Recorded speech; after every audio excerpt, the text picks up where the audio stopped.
After a long break, the Serpent Speeders have finally lit the torch to begin Tour de Endurance Season 3. This time 16 events with a 6-event B-League, starting with the obstacle race, but this time with a couple changes. Hello everybody, I am Angus, and I am of course joined by my co-commentator Ramen Powder for this sure to be fantastic tournament.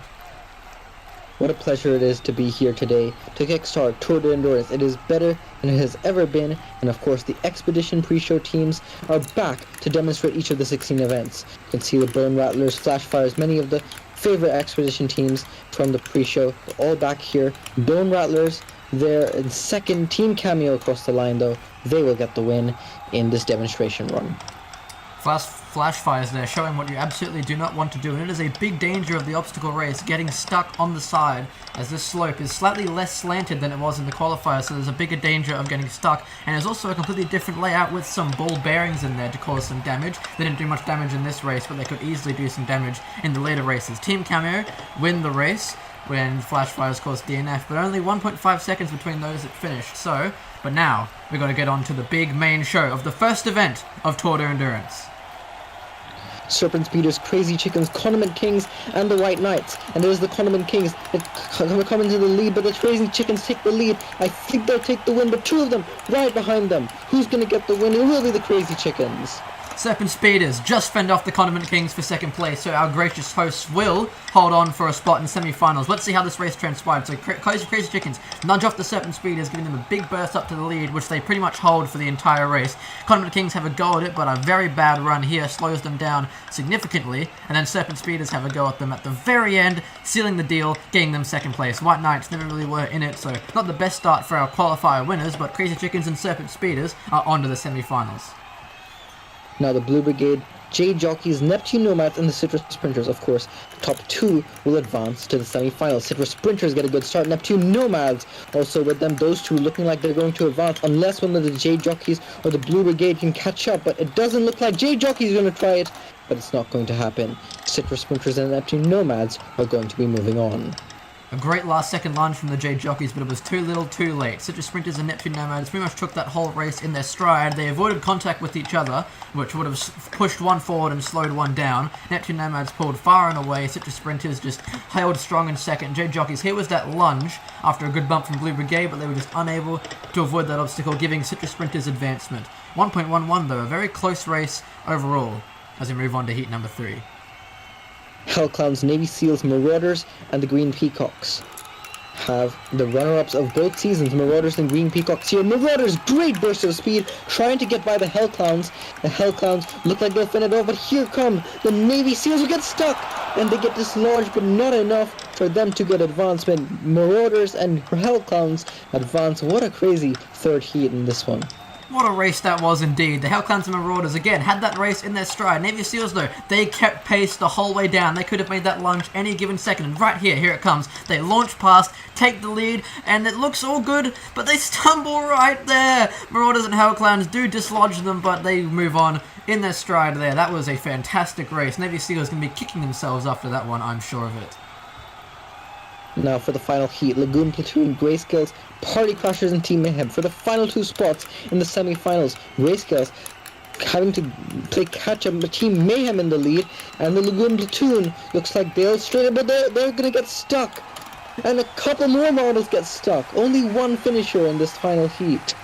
What a way to end it. That is, well, quite a humorous way to end it, I would argue. So, throughout that entire race, Grayscales, absolutely nowhere. They only really advanced there due to last-second lunges and every other marble on the field getting stuck. Lagoon Platoon and Team Mayhem had it in their stride. Team Mayhem had a bit of a stumble at the end, but Lagoon Platoon, this is the big stumble right here. They dive too far off, get stuck. That's going to be 16th place in the first event. And then Party Crashers get stuck. Team Mayhem realize they're good and stop right in front of them, giving them advancement to the next round. That is quite a strategy from Team Mayhem, saving their energy for the later rounds. Condiment Kings, best of the rest, they get 9th, but now we move on to the dicier semi-finals. So the top two will go on to the final at a chance for the medals. Team Mayhem, Citrus Sprinters, Marauders, and the Crazy Chickens. It is the Marauders and Team Mayhem. Team Mayhem well out in front. It's going to take a mammoth lunge for anyone to beat them. Marauders will. Can the Citrus Sprinters get by? They will, because Team Mayhem gets stuck again. A little bit higher up the course this time. Team Mayhem, they took that energy pretty much nowhere in that race. The Marauders, look, they had it well out in front. They had pretty much wrapped it up. But let's see, what did Team Mayhem do? Citrus Sprinters, Crazy Chickens were never in the race, but Citrus Sprinters were able to sneak by due to Team Mayhem's massive mistake. Marauders had a great lunge to get past Team Mayhem. Team Mayhem have got them again, but just like what Logan and Platoon did, too much speed, ruining their race, and Citrus Sprinters get a free pass into the final for a big chance at a medal in the first event. I think Team Mayhem just needed to keep it clean. They were far enough ahead, but anyways, they did it now. Semi-final beat. Hell Clowns, Serpent Speeders, Neptune Nomads, and the Grayscales. It is the Serpent Speeders, the hosts, trying to advance to the final at a chance at the medals, but everyone is right up there. Grayscales take the lead. Hell Clowns up there too. Neptune Nomads come across, stealing that semi-final spot from the Grayscales at the very last second. At any given point in that race, a different marble was in the lead. Serpent Speeders shoulder aside, Grayscales launch out of nowhere, but here comes, you saw, there was a fantastic play from Neptune Nomads right here between everybody into first place, only they get shouldered aside back to third. It's lucky that they squeaked by at the very end, as they very much deserved it with moves like that. Hell Clowns and Neptune Nomads onto the final, and after trudging through a race like that, Hell Clowns have got to be favourites winning that race. Disappointing for the Grayscales. They were out in front in the semi-finals, but they got held up a bit, and that is what allowed the Neptune Nomads to get by. But now for the finals, Citrus Sprinters, Neptune Nomads, Marauders, and the Hell Clowns, who will get the first gold of Season 3. Hell Clowns, good start. Citrus Sprinters also with them. Marauders come. Who will get the win?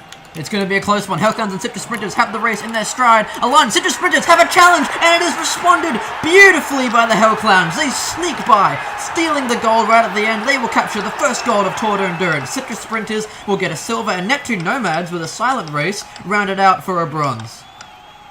There was also a third finish right at the end. Citrus Sprinters, I thought they had it, but the Hell Clowns going on the opposite lane, making sure they weren't going to get in the way, and they just have the speed to get by at the final moment by 11 hundredths of a second. The Hell Clowns have won gold and are starting on top with 25 points. Citrus Sprinters second, and Neptune Nomads, good job of getting in third.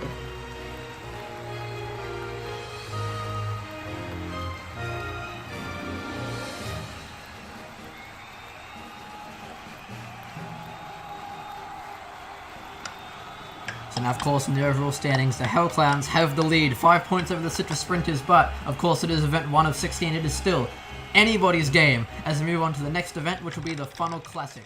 Me and Raman will see you for that one.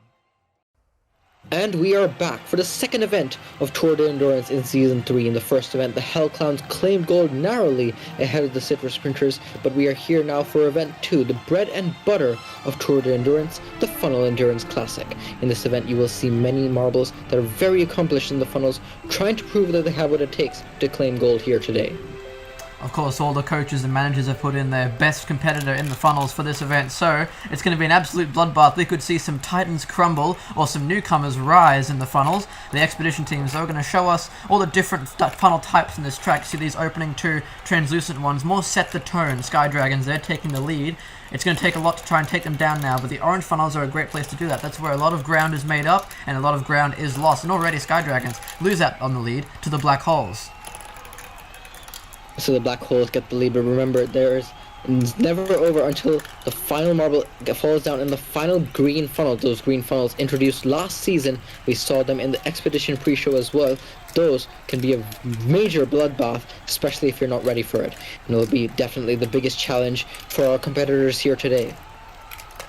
So as you can see in this sped up footage, the Cherry Blossoms have already immensely struggled in the greens because they just fell through the orange funnels too quickly. If you're in the green funnels by yourself for too long, your fate is pretty much sealed because there's no one going to be there to bump you and give you more momentum. Cherry Blossoms already finished the race, in fact, but the green funnels are where you can make up just so much ground. As you can see, Polar Bears, though, they've got a great lead into the final green funnel. They're going to come shortly, and oh no, they got stuck. That's not, you don't want to be doing that. Final two, there you see Sky Dragons and Black Holes. The top two from earlier in the race are going to get top two in this one. Sky Dragons get the win. Nice showing by Sky Dragons. Also, I saw Royal Blues up there too. They have the record for this funnel track, so that is what some of the competitors will have their eyes on. But good job to the Sky Dragons, very much setting the tone for what's to come in the main event. Hell Clowns, Grayscales all the way down to the White Knights in the first heat. This is a very stacked first heat. Top four will advance to the final. several strong contenders, as Raman just said. We got Emerald of the Jade Jockeys, we got Pavo of the Green Peacocks, Milk of the White Knights, and many others in here, all competing for spots in that final. Milk of the White Knights comes through the translucent funnel first, with Jade Jockeys following suit, so they're going for a late race charge approach. Meanwhile, up top there you see Green Peacocks have the lead. Yes, they do. Team Mayhem slipped through in second place, and it's a sizable lead too. There's a big pack of marbles in that first orange funnel, ready to strike them down, and they do. They fall through one funnel immediately, the Green Peacocks. White Knights in the bottom, they're the first ones to cross the bridge. Green Peacocks, terrible few funnels. They have already fallen into the mid-pack. Well, we'll see who will be the first ones dropping on into the green funnels. Those are the funnels that you want to be able to hold off on because they are the biggest challenge. Grayscales and the Hell Clowns in the top funnels, they're going to cross the bridge last to set themselves up pretty well. Hellclams, of course, just won gold in the last event. Could they make it a second medal in a row? Hellclams looking strong. Good wide angle of attack in around that orange funnel, but there are several. Blue Brigade, Grayscales now 4 marbles in that first green funnel. Green Peacocks just jumped in. Team Mayhem, White Knights have made a great comeback in the orange funnels to get into second place, but Hellclams, fantastic movement in the orange funnels. But look at the angles of attack from everyone in the green funnels. They're all out of shape until now. They just start to pile it in. Hellclams finally jump in, but they've got such a wide angle. They should just avoid everyone here. The Hell Clowns, they have done a very good job of staying in those orange funnels while everyone is battling in the green, and I think this is going to be rewarded with advancement for the Hell Clowns, the gold medalists of the first event. Meanwhile, we look at the event horizon. Who's going to drop on through first? It's a 3-marble race down to the final funnel. I think the Grayscales are going to drop on through first. Then it goes Citrus Sprinters, Team Mayhem, and the Blue Brigade. Those 4 will miss out. So Green Peacocks and Jade Jockeys, who pretty much got by the skin of their teeth. White Knights, who had a great comeback. And, of course, the Hell Clowns. They're not going to be breaking any records here, but it was still a fantastic run. Well beyond 2 minutes. You see the marbles down there starting to get a little bit impatient. But the Hell Clowns, great run. They've put themselves in a great position to perhaps win a second gold in a row to start this tournament. I imagine some of the other teams looking at them and perhaps fearing what the Hellclowns have done after gold in the first event and a dominant second event, at least in the heat. The Hellclowns have started this tournament off the right way, but can they get it done in the final? That is where the big points get awarded. A lot of the marbles here really making some good comebacks, especially in the bottom green funnel where it's really absolute chaos. Hellclowns managing to keep away from all of it, but no one else could. Everyone else fighting with each other. And you really want to avoid that if you want to advance to the final. So Green Peacocks, White Knights, and Jade Jockeys also going to be moving on.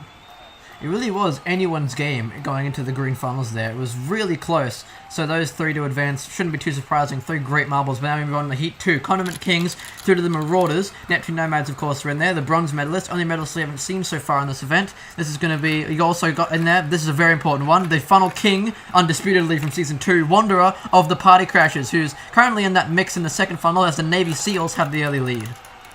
Still a lot of time to go in this heat, though, for marbles to make comebacks or marbles to lose their good positions. But it is the Navy SEALs out in front. Is that Wanderer already in a good position in the top green funnel? But they're going to have to avoid the chaos, and they do pretty well. I think that the Neptune Nomads in the bottom orange funnel, they have some work to do, but they do get dislodged by a few other marbles. This is a much more widespread heat compared to the last one. The last one was very close, pretty much all the way to the end, but as you see, Crazy Chickens and Lagoon Platoon very low down there. Marauders are yet to cross the bridge, so they're having a great run. And then you see Crazy Chickens already the first marble into the green. Lagoon Platoon follows suit. They all have to have a mammoth comeback to advance here. But Condiment Kings and Neptune Nomads are catching up. Well, you don't really want to catch up, but they're catching up regardless. Those top 3, Navy SEALs, Party Crashers, and Marauders look strong, but there is still time to mess it up.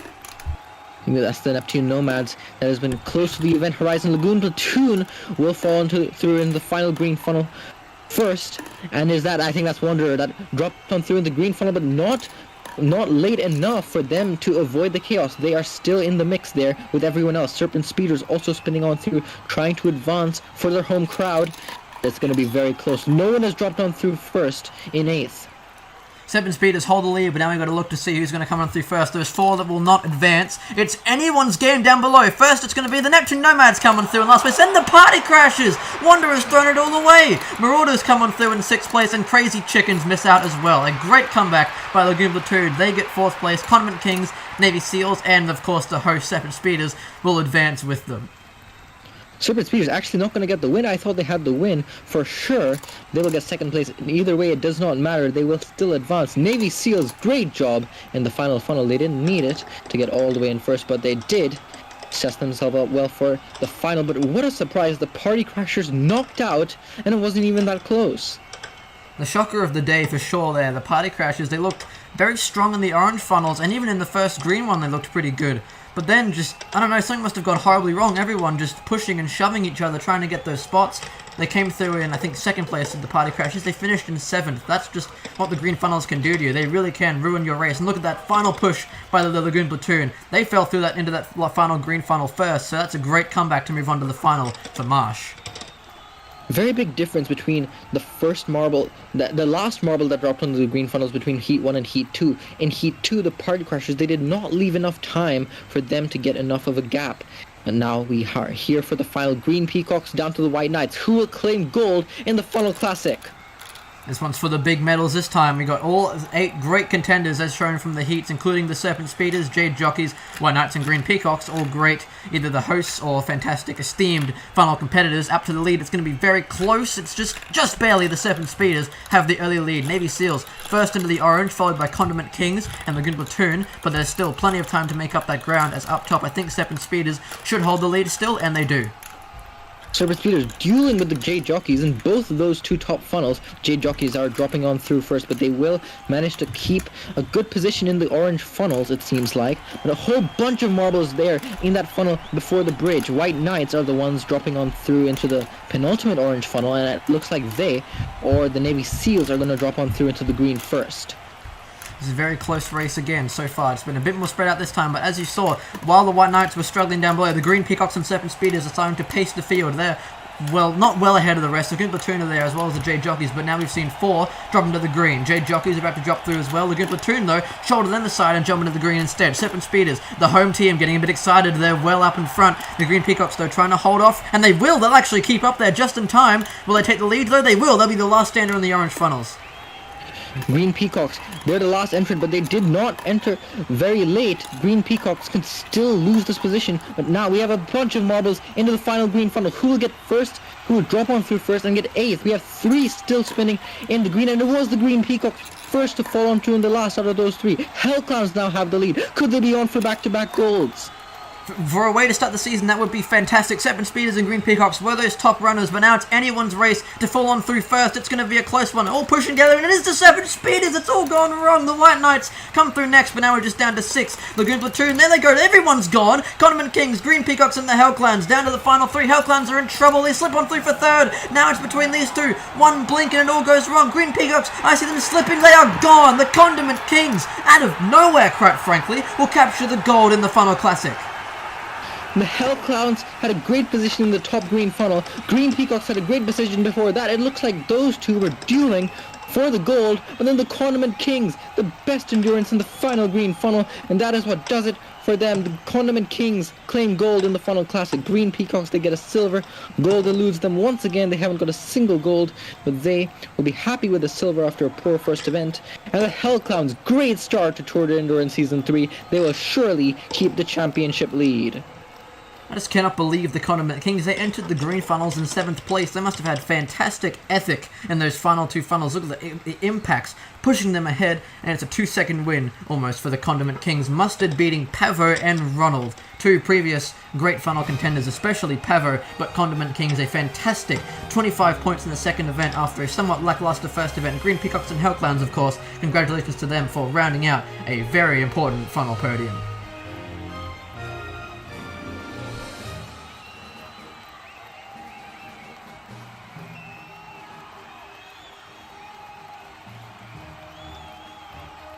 And so, unsurprisingly, the Hellclowns keep the championship lead, 8 points ahead of the Condiment Kings. Citrus Sprinters in 3rd, and the Green Peacocks rise 10 spots into 4th. The next event will be the Swing Wave. After 2 events and a bit of a break for Tour de Endurance, the Hellclowns lead 40 points, a gold and the bronze in their first 2 events. They're 8 points over the Condiment Kings, who just won gold. Citrus Sprinters and Green Peacocks are close behind. We're on to a new event for event 3 of Season 3, the Swing Wave. In the Swing Wave, teams with all 4 of their marbles will go down these valleys, and the number of points they get for each marble will depend on how far they get. But if they overshoot it, you might lose your points. It'll be the total scores added up that give you the team's points. Every team will swap lanes after their first run and their second, and then it will be the sum of the 2 runs that determines the total team score. So you see in the Expedition Pre-Show Round 1, the Black Holes 34 points compared to the Sky Dragons 19. You saw there was a 12 there. If you sink on that little green square, you get 12 points. If you overshoot the full wave, you get 1, or just fall off as that Black Holes member did, they would get 1 point. But all the Black Holes there went way too far. They were going too quickly. 2 of them hit the 1. One of them does get the 12, but as a result, 23. But their first run gets them 57 to the Sky Dragons 46. Give you a bit of a taste as to how this event works as we move into Run 1. Alright, Serpent Speeders and the Great Kills. So kick off the actual competition in the swing wave. Serpent Speeders getting very close, but I think one of them is knocked behind, and 2 of the Grayscales are falling out. That is not going to be good for our Season 1 champions, but Serpent Speeders they also get 1 on the 1, so I think both teams will be looking to improve in the next run. So 22-21, that's not great compared to what we saw. I think it was a 34 from the Black Holes was the top scoring run. And then off again, Serpent Spears this time looking a lot cleaner. And they do push one of their members over. But look at that, a triple in the 10. That is almost very close to perfection from the Serpent Spears. It could have been a 40. But if you look here in the replay, there might have been a little nudge just pushing his teammate over into the 1. So that's going to be 31 in the second one. And the Grayscales, despite a 12, will lose out 53-49. Serpent Spears early lead. Yeah, the Grayscales, they look disastrous for them, but they had 1 on the 12, just 3 points short in the second round. But now we move on to the Navy SEALs and the Lagoon Platoon.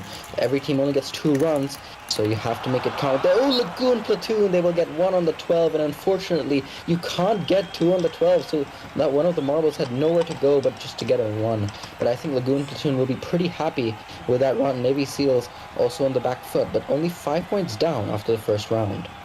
That was almost valiant by Lagoon Platoon. They tried to get 2 on the 12. That is practically impossible, but they gave it a red-hot go. Now they're going for it again. Navy SEALs just missed a 12, and Lagoon Platoon this time they play it a bit safe for a good score. 10, 2 8s, and a 5. And Navy SEALs have won all the way back in 4. Too many impacts, I bet. Yeah, there you see at the back of the line. But good play from Lagoon Platoon to have a safe run after a very strong first round. That gets them a 61 to take the lead after round 4.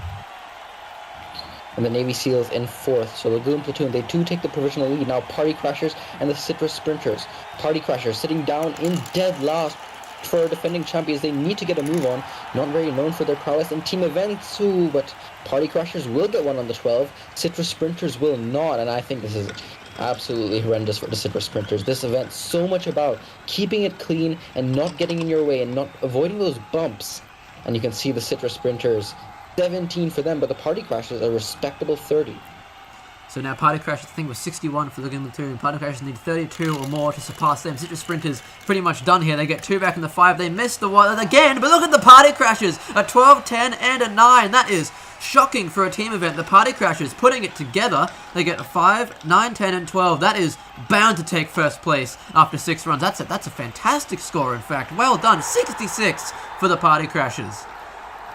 Yeah, I don't think they had a single run among the 2 that was amazing, but they had pretty good runs for both, and that Party Crashers sealing the deal in the second run there. Not known for their team event prowess, but this is when they needed to make their mark stick. And the Blue Brigade, look at them. They have 1 on the 12 and 2 on the 10. The Blue Brigade, could they potentially make a challenge for the lead? Oh, they tried to do what the Lagoon Platoon did. They went for the 2 12s and failed, and that's going to be a 33-31 Blue Brigade. That one really did drag it down, but still, 33 is a great opening score. We swap lanes, see how it goes for a second time. A bit more like distance between Condiment Kings, and that does not pan out. They lose 1 to the 1, but there's 2 in the 10s for the Blue Brigade. Another good score there, but we pan back, and that is going to drag it back. 2 5s, only, I think that's 30 again for this round. Another good score for the Blue Brigade, though. Still, though, they didn't get any 1s, and it's better to get a marble in the 5 than in the 1. So the Blue Brigade, they do go into second place. Condiment Kings, actually, a bit under the radar. They also go into 4, so it's still top half provisionally for them.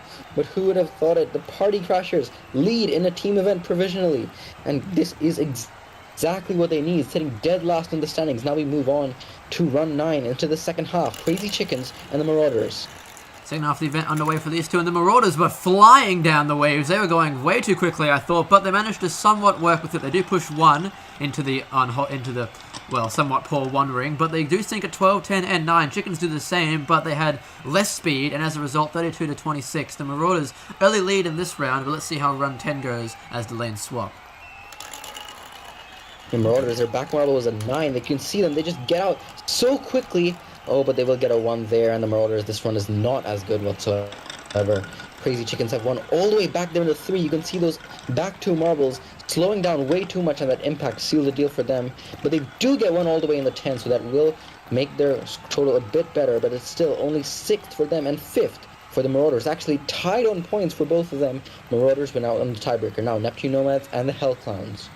Hellclowns team to watch. They've had a great first 2 events here, but they'll have a poor showing here. They've had 3 marbles finish and stop already, and 1 goes in the 1. The Hellclowns, that was an absolutely shambolic performance. 2 threes, a 2 and a 1. That is not even double-digit points for the Hellclowns. What on earth happened there? Meanwhile, Neptune Nomads, oh no, they just missed a 12. So again, not the best performance from both teams here, but the Hellclowns only 9 points in the first run.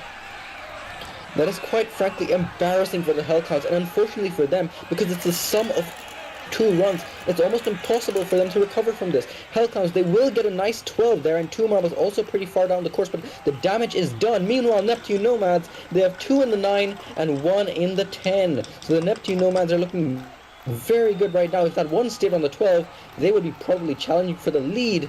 Oh, but it's only going to be 8. That first run also dragged them down, and the Hellclowns almost in dead last.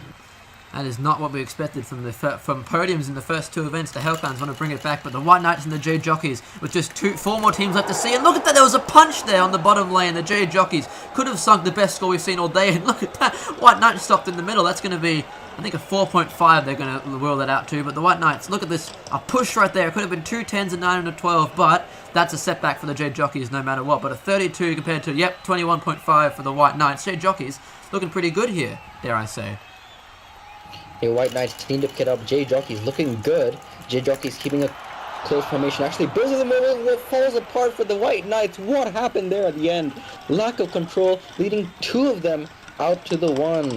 White Knights, it was looking so promising for them. Jade Jockeys, they also get 1 in the 1, so it's not terribly good for either of them, but Jade Jockeys do get the edge in round 2, and they go up into 5th place.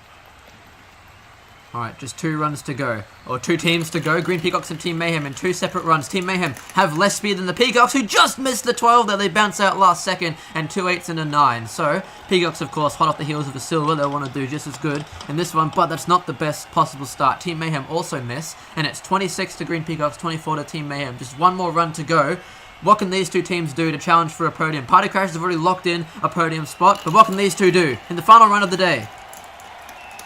Looking good for both teams. The Green Peacocks sink 1 on the 12. They have a 10 and 2 8s, and that is going to potentially be the best single run of the day with a challenge for a podium. Team Mayhem also looking pretty good.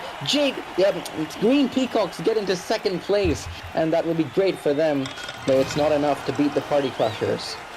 And the Party Crashers captured gold after 2 terrible opening events. The Party Crashers are back on top, but look at that podium. Party Crashers, Green Peacocks, and Blue Brigade. I think I've seen this before rather recently.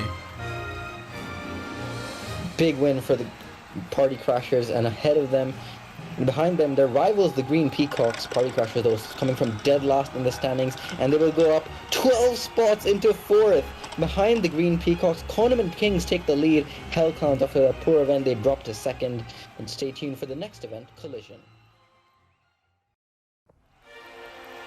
After seeing some familiar faces on the podium in the last event, we are back for a classic event, back from Season 1, it's Collision. And coming into this event, Condiment Kings, Hellclowns, and the Green Peacocks separated by just 1 point, so whoever does the best in this event surely will take the lead after.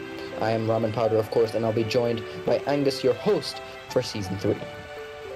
Well, actually, the 7 Speed is the host for Season 3, but I am very much the commentator. Here we see the Expedition Pre-Show team showing us how Collision works. A straight-up brawl with Flash Fires and Super Cat's Eyes. It is a 2-1 win here. However many marbles that you keep on the board, you get a point. It is simply bracket style. No groups, we're straight into it with this one. And the Flash Fires just beat the Super Cat's Eyes in this opening group. But you can see, just the intro, how this is going to work.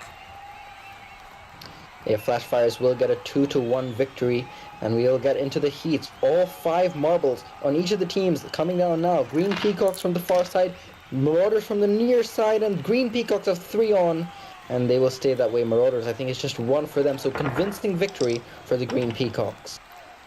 Green Peacocks, they've been on fine form as of late. 2 silvers in the Funnel Classic and the Swing Wave, and it's looking pretty strong early days here. 3-1 to the Marauders, and as you saw, there are now 5 marbles. The new reserve members, who at the moment their names are private, but they are competing for their teams for the first time as we move on to Heat 2. Team Mayhem and the home team Serpent Speeders hitting the track now, and it's looking like, oh, it's dominant for the Serpent Speeders, 3-0. Serpent Speeders easily will get the win over Team Mayhem on the far side. You can see Team Mayhem on the far side. Serpent Speeders doing such a good job of just holding still in their place. Team Mayhem, complete opposite, just splaying out to the sides, and Team Mayhem, that will result in 0 points for them, because the teams that don't advance is based on points differential, so they are not going to have a good run. Now, Hellclowns on the Crazy Chickens. Hellclowns need to bounce back after that last event, and they have 1 on the board. Crazy Chickens have 1 as well, but are there any marbles hiding behind the walls? We'll have to see. I was paying attention. I think those that were behind the board have slipped off, and there's a Crazy Chicken that just slid off. That might have been the difference, and it was. We're going to a tiebreaker here. Those that are still on the board are going to go down. Oh no, sorry, never mind. Those that fell off come down, leaving those in their place. And let's see how the tiebreaker goes. They're all pushing each other, and I think that's going to be a 2-1 win for the Crazy Chickens. The Hellclowns continuing to spiral away after a great 2-event opener. Yeah, the Hellclowns, you can see, I think the marbles in the way actually played a big difference here. Hellclowns just getting in the way of them, and Crazy Chickens 2-1 victory, although Hellclowns, they won't do too bad in this event because they did go to a tiebreaker. Now, Jade Jockey's near side, White Knights on the far side. Who will get the edge over these 2? White Knights will have 2 on the board, and Jade Jockey is completely blanked. Now, we've seen this recently. The J Jockeys, of course, they were kept very busy during Tour de Endurance's break. They were over at Marble Invites. They had a very respectable show, and they finished in 5th, but Collision was not their strong suit in that tournament, and that's evident here. The White Knights 2-0 over the J Jockeys. Now look to Grayscales and Navy Seals. Navy Seals, higher seeded. They got silver here in Season 1. What can they do against the Grayscales? And it will be 2-2, I think that is. Unless there's anyone's hiding behind the walls, but I think we're going to be going to another tiebreaker round. Our Season 1 champion, and as Angus said, the highest seeded team in this event that's still here. So we will be going to tiebreaker.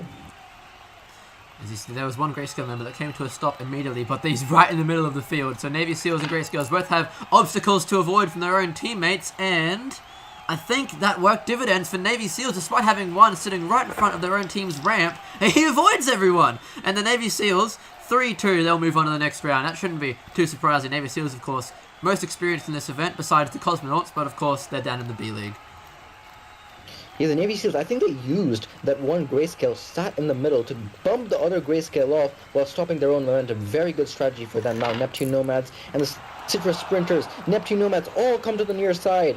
And they will have 1 fall off just at the end there. But they do have 1 on the board, and I don't know if there's any Citrus Sprinters there. No, I think they've all come off. No, Citrus Sprinters got completely blanked there, all thrown to the sides. Great formation by Neptune Nomads coming down the ramp to just throw them all in different directions. The Neptune Nomads convincingly advanced there. Now, Party Crashers and the Blue Brigade, both of these teams won the podium last time. Let's see if they can both try and compete for a podium this time. Blue Brigade get flung in all directions, and it's another 1-0 win, but this time to the Party Crashers. Blue Brigade, what happened there? The Party Crashers, of course, 1 gold in the last event in the Swing Wave, and they will continue good form here, at least with the top half. Blue Brigade, 3rd overall last season, 3rd overall last event, but they'll be 1-0. Although 1-0 is not too bad, they won't be down all the way at the bottom. Now, Condiment Kings and Lagoon Platoon, these 2 teams not very experienced in this event. But look at Lagoon Platoon, you wouldn't know it based off of that run. They've grouped 4 of their marbles. That's a new record for this event so far. Up in that top corner, they used the block to stop themselves. That's a 4-1 win. The Condiment Kings absolutely ruined in that event by Lagoon Platoon. Look at that. Well, I don't know what the word for 4 is, but look at that group up there. 4-1 Lagoon Platoon. They've got to be looking like favourites going into quarterfinals after a run like that. Quartet is the word for 4, Angus, and Grayscales, best of the rest. Team Mayhem down in last. Lagoon Platoon, you'd have to think they'd be one of the favorites going to the next round. Now, Green Peacocks and the Serpent Speeders. Green Peacocks, very good run of form. Serpent Speeders, the hosts, what can they do? Oh, one of them will fall off there, and Green Peacocks, I think, will get advancement. Green Peacocks have one in the center. And, oh wait, I think... Do the Serpent Speeders have 2 on? No, I think they don't. No, they don't. 2-1. The Serpent Speeders as the home team. They could have snuck it in there, but they just had too much momentum and they peel off to the side. Green Peacocks are on to the semi-finals for a shot at another medal, perhaps, as Crazy Chickens and White Knights hit in quarterfinal B. And Crazy Chickens have 3 on the board still. Why? No, they've lost their last one. Unless there's one behind that block. Chickens have just thrashed the White Knights in this round with just kind of avoiding the White Knights and sticking to the platform on the end. That is quite frankly a strategy that most are going to avoid. They avoided the collisions, the Crazy Chickens did. Crazy Chickens, dominant win in this quarterfinal. They are trying to make a statement heading to the later rounds. Now, Navy Seals and the Neptune Nomads. Neptune Nomads, I think, only got a 1-0 win. Navy Seals, though, they're the highest seeded team, so they are looking pretty good. But I think it's a 1-1 in this quarterfinal. We'll have to see. I'm looking at those Neptune Nomads. I think I see 3 off already. There goes that last one. That would have been pivotal. Neptune Nomads and Navy Seals, they are tied 1-1, so we will go to a tiebreaker. Going to peel them back up. But look at those spots. Navy Seals are right in front of the Neptune Nomads ramp. That is not looking good for the Navy Seals. Down they come, and they're immediately knocking him to the side. But they're all peeling off. 2 more have gone off, and that's going to be another tie. 2-2. So we go to another tiebreaker round. Doesn't matter how many times we go, we have to have a winner to see who advances. If it's 2-2, we will go once again, take the marbles off, put them back on, and see who gets more. 2-2. Neptune Nomads really putting up a good fight against the Navy Seals.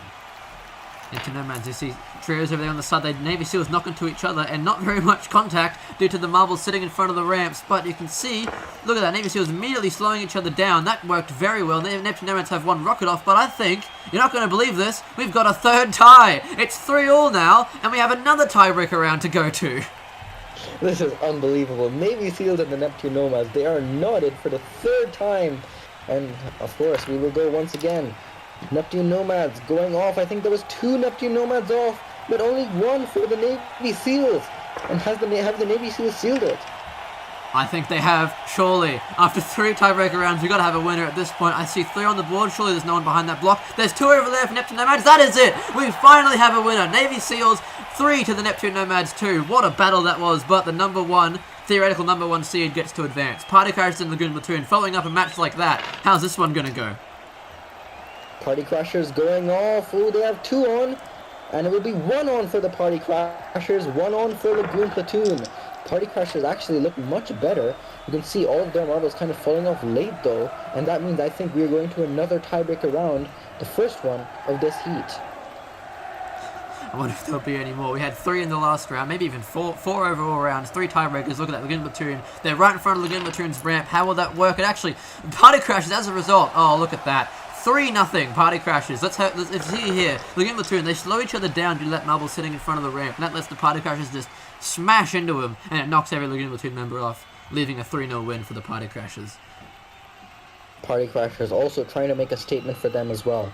After getting the gold in the last event, clearly they've had some work done in the team events in the off-season, and they have a top 4 finish locked in against the Navy Seals, and it's going to be great. Crazy Chickens and the Green Peacocks, though, in the first semi-final.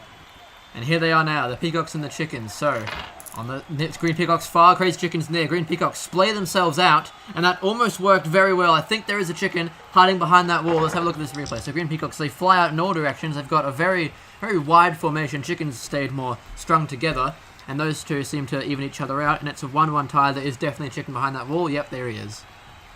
So we go to another tiebreaker round. Remember, as we go to the semifinals, it doesn't matter how many tiebreakers around there are. It just matters who gets advancement. 2 Green Peacocks on. Will they stay that way? Yes, they will. 1 chicken on the far, but is there another chicken close, hiding behind the wall like they did in the previous round? We'll have to see. I think there is. He wasn't nudged. You can see there was no movement behind that wall. Yep, there he is. 2-2. It is still hiding behind that wall. It's still in neither team's favour. We've got 1 more round to go. You see, in fact, no one is obstructing the field too much here. There was a chicken, actually, and that works in the favour of the Green Peacocks, I think. Was he knocked out from behind the wall? Is it 2-2, or have the Green Peacocks snatched it through here? I think it's done. I think there's only 1 chicken left on the board. Surely this is it for the Green Peacocks, and it is 2-1. The Green Peacocks nudging the Crazy Chickens at the far side, you can see that made a huge difference. And we move on to the next semi-final. Navy Seals and the Party Crashers.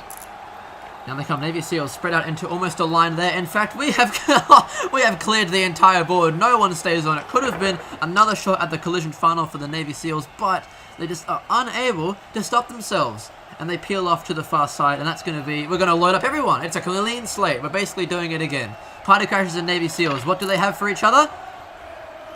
And it looks like, will it be 1-1? No, I think Party Crashers have just one marble, and that's the only one on the board. Party Crashers, with the Green Peacocks advancing, I'm sure they'd love to get in the final and face off with them, and I think they will be going to the final, and they will. 1-0, Party Crashers to the final. And look at this, the Green Peacocks and the Party Crashers for the second event in a row are standing on the top step of the podium, but will it be in the same order or a different one? We'll have to wait and see. For now, Crazy Chickens versus the Navy Seals. Navy Seals, I'm sure, fuming to miss the final in an event they're very good at. Let's see what they do in the third place round. There's still many competitors on the board. One more Navy Seal peels off, and that's going to be a 3-all tie. I'm pretty confident there's no one hiding behind any walls in this round. Yeah, look at the far side. All of those marbles, 2 Navy Seals and a Crazy Chicken, just hanging on for dear life. Even all the way to the far side. On the other side, you can see there's a Crazy Chicken and a Navy Seal. So it's 3-3, and we get them on the board and get them going again. And that was a mess of collisions. There wasn't much collision going on there at all, but I think the Navy Seals, yeah, this Crazy Chicken there, he's nudged off, just tapped by the Navy Seals. That sends him straight off the track. Everyone else falls off. That is going to be 3-2. Navy Seals have captured their first medal of Season 3, a clean bronze. The Navy Seals are going to be happy to at least get a bronze. But now, for the gold medal match, the blockbuster finale, Party Crashers and the Green Peacocks. Who claims gold? Down they go. It looks like there's 3 on the board still for the Green Peacocks. It does not matter. He peels off last second, but it is irrelevant to the final score. The Green Peacocks a 2-1 win and have stuck it to the Party Crashers after the Party Crashers not only their Swing Wave win, but also their Season 2 championship.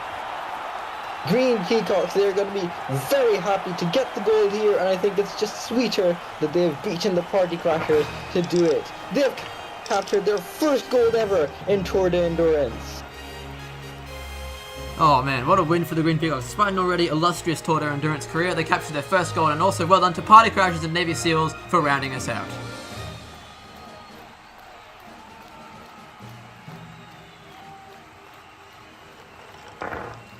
So as we look at the standings, with that gold medal fittingly, Green Peacocks have taken the lead, and it's a healthy lead over the Hell Clowns. The Party Crashers have jumped up to 3rd now over the Condiment Kings. The next event will be the Downhill Drag. Stay tuned.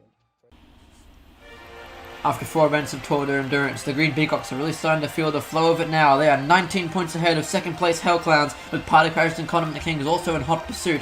But now we move on to a classic event that doesn't have funnels in it, the Downhill Drag. A straight, quick blast down this long wooden plane to the clearly marked finish line, and the top 2 advance to semi-finals, and then there's a big final for the medals. And there you see the Expedition pre-show teams, Black Holes through the Stargazers, going to show us how it's done.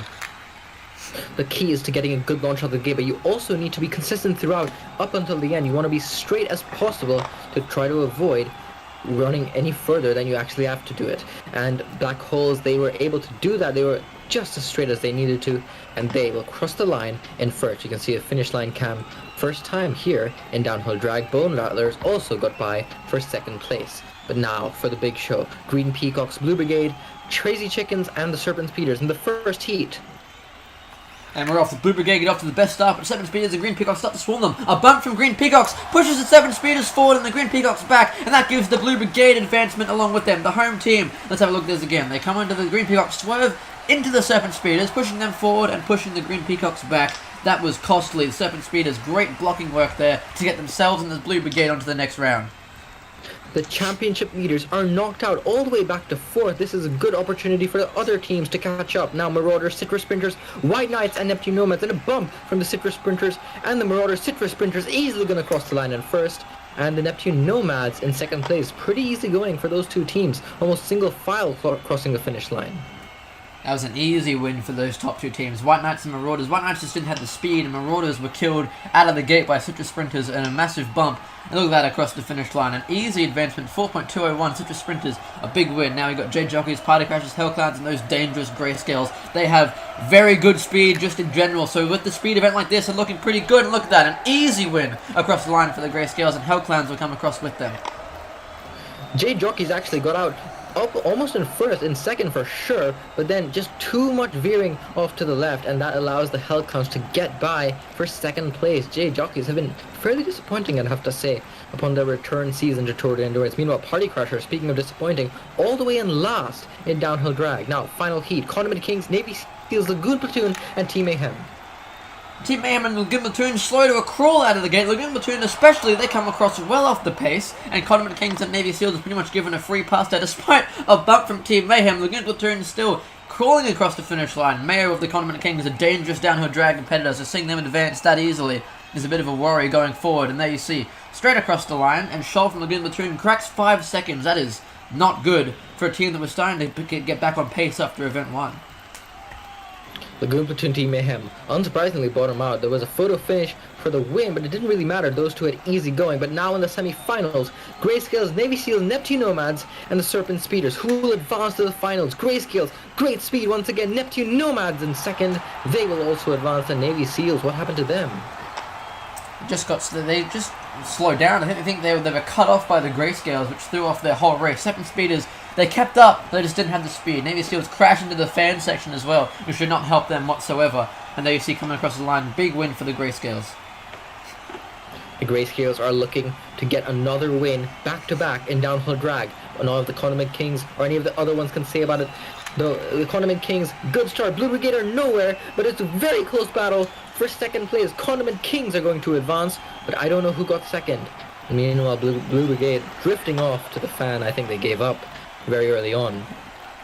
Blue Brigade noticed they had lost, so they went off to see the fans instead, just for a little, well, not really a celebration, but just like a little meet-up on the spot. Mayo wins the race easily. Pennywise moves on as well. So Valencia, not a great race, but Mayo and Pennywise, Condiment Kings and Hellclouds, join the Grayscales and Neptune Nomads in the final. Serpent Speeders, the home team, best of the rest. They get 5th place, but now we look to the gold medal. Who will capture the gold in downhill drag and bump themselves up to those dangerous green peacocks?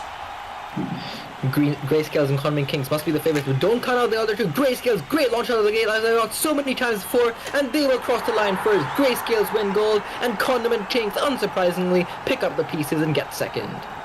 Did they get second? Did you see the Neptune Nomads in this last burst of the race? Look at this, right across the line. Neptune Nomads were neck on neck with the Condiment Kings Grayscales. Unsurprisingly win gold. Look at that across the line. Did Neptune Nomads catch them? I might be stand corrected here, because Neptune Nomads, I think they're a fraction of a millimeter ahead. Oh, that is very close, but by 1,000th of a second, Neptune Nomads steals silver from the Condiment Kings, and Hellclouds will get 4th. The Condiment Kings, though, being denied a silver when they're in 4th place just behind the Green Peacocks, that is a setback, but still a great bronze and a fantastic steal from Neptune Nomads, but of course, big win for the Grayscales.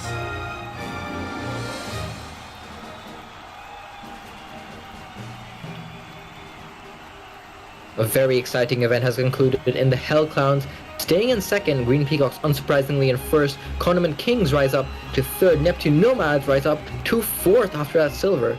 The next event will be the Duo Funnel Duel, another event returning from Season 1. Already on to Event 6 of Tour de Endurance Season 3. And what a citizen's been.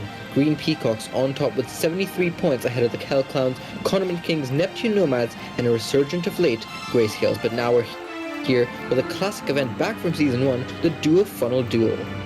So how this event works, it was the first event to ever appear in a Tour de Endurance-esque tournament. How this event works, you have 4 duos in each group, and the best collective score of course, staying the longest in the funnels will get the win. And there's no heat, there's no semi-finals or finals, it's just one straight blast, and the overall score from your round is what gets you the gold. So here you see Black Holes, Polar Bears, Flash Fires, and one of our new expedition teams, the Stargazers, showing us how it's done.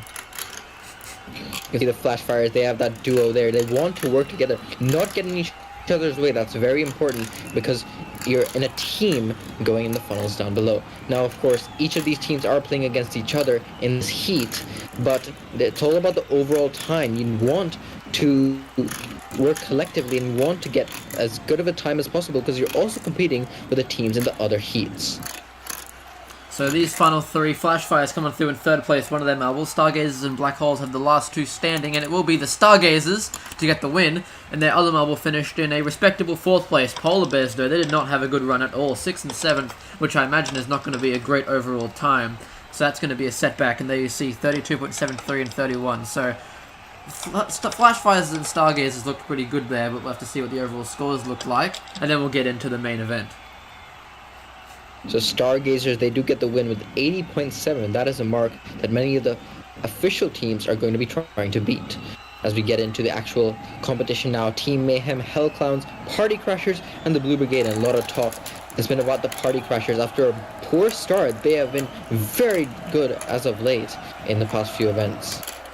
Party Crashers, of course, this was the one staple Total Endurance Funnel event that they did not compete in Season 2, and they were pretty much the esteemed funnel competitors of that season. In this event, they're not looking too great. They're up there, but Team Mayhem look to be in a much better position. Blue Brigade are really spread out, but it looks like everyone's spread out. Hellclown's having a rough run of it now, as Party Crashers are going to start to swing it back. I imagine Team Mayhem have that lead, but down below, Blue Brigade have already had one of theirs finish, and both the Hellclowns are in that final orange funnel.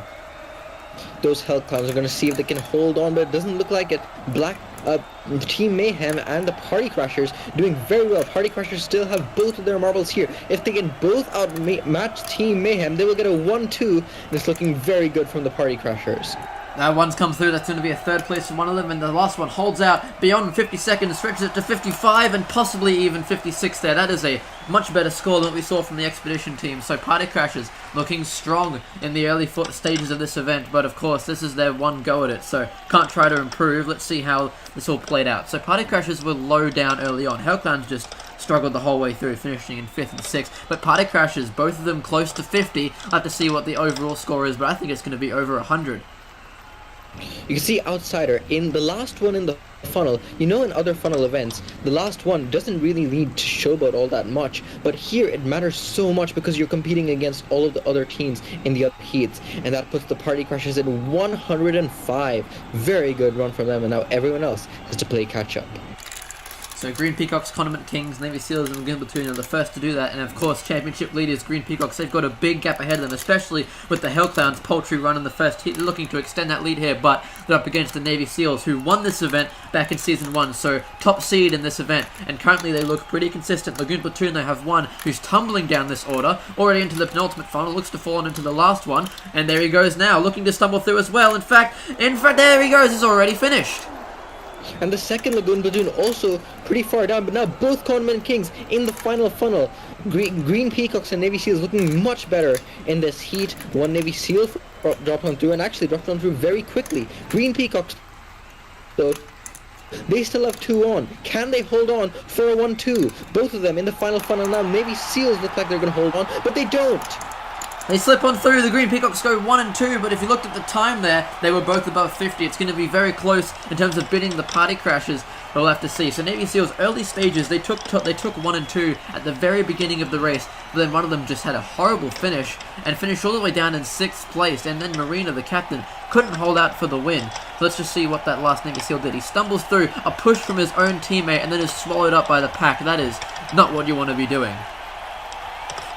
The Green Peacocks also, they held on for the 1-2, but they did not hold on for that much longer after everyone else had dropped on through. So 102.98, just a few seconds lower than the Party Crashers, and those two continue their rivalry in the season from last as we go into the 3rd heat.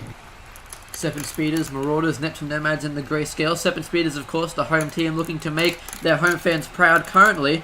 It's a very widespread pack. They're all very close together, but there's no one in a clear lead here. You see, actually, as I say that, 2 Serpent Speeders starting to pull far and away. In fact, they have very briefly there 1 and 2 before being swallowed up by the pack yet again. Neptune Nomads have one well down there. In fact, they have both of theirs down there now. No, Neptune Nomad's about to slip on through, but he's getting pushed from his teammates until, oh no, not his teammates, sorry, his competitors. But one Neptune Nomad, there he is, already finished at about 30 seconds.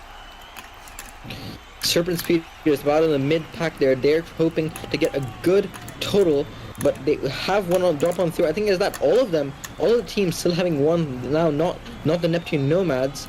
The Grayscales circling very quickly, they drop one through, and the Serpent Speeders will individually get the win.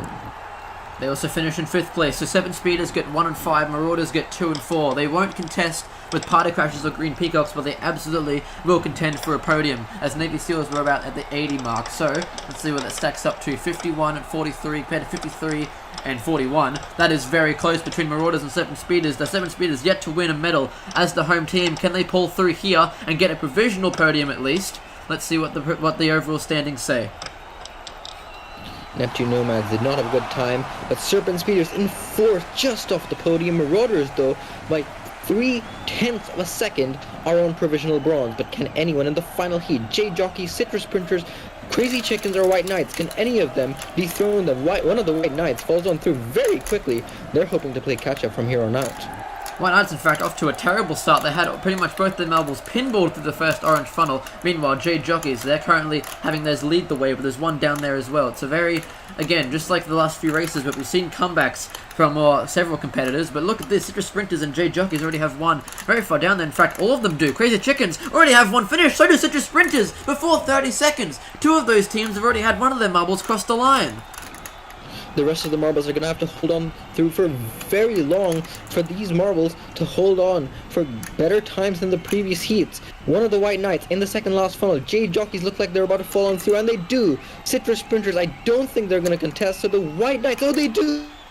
But the White Knights still manage to hold on, and they will get the win, but only a 52-second mark for the last marble that dropped on through. I don't think it's going to stack up well to the other heats.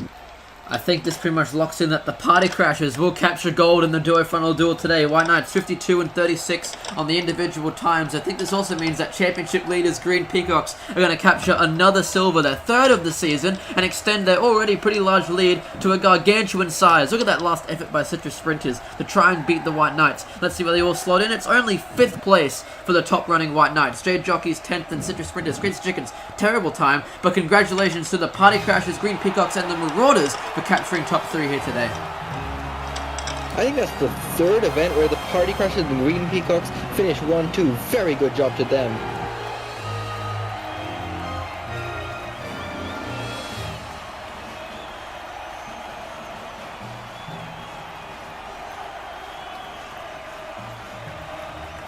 So now the question on everyone's mind. The Green Peacocks are 18 points ahead of now the Party Crashers. I think I've seen this before. Condiment Kings, 9 points back in 3rd place, but it's very close in the mid-pack as we look on to the next event, block bumping. After a 3rd event where Green Peacocks and Party Crashers get top 2, here we are now. 93 points to 75, an 18-point lead for the Green Peacocks as we move on to a Total Endurance Classic, the block bumping. These 4 teams will run down and bump a block as far as they can, and whoever's don't push it the furthest, it's only 1 run by the end of it, gets the gold. Simple as that, we're on with it. We saw this in the qualifiers. Of course, you said it was simple, but there can be a lot of chaos if you don't do it well. Team Cameo will show us how it's done. You'll see it really matters when the marbles choose to come out of that funnel and bump that block, and you need to make sure even after you've bumped the block, you need to avoid getting in the other marble's way. And you can see that last marble, I think, coming out of it, that expended some of their energy that could have been towards pushing the block forward. So we'll have to see how this compares to the actual tournament runs coming up soon.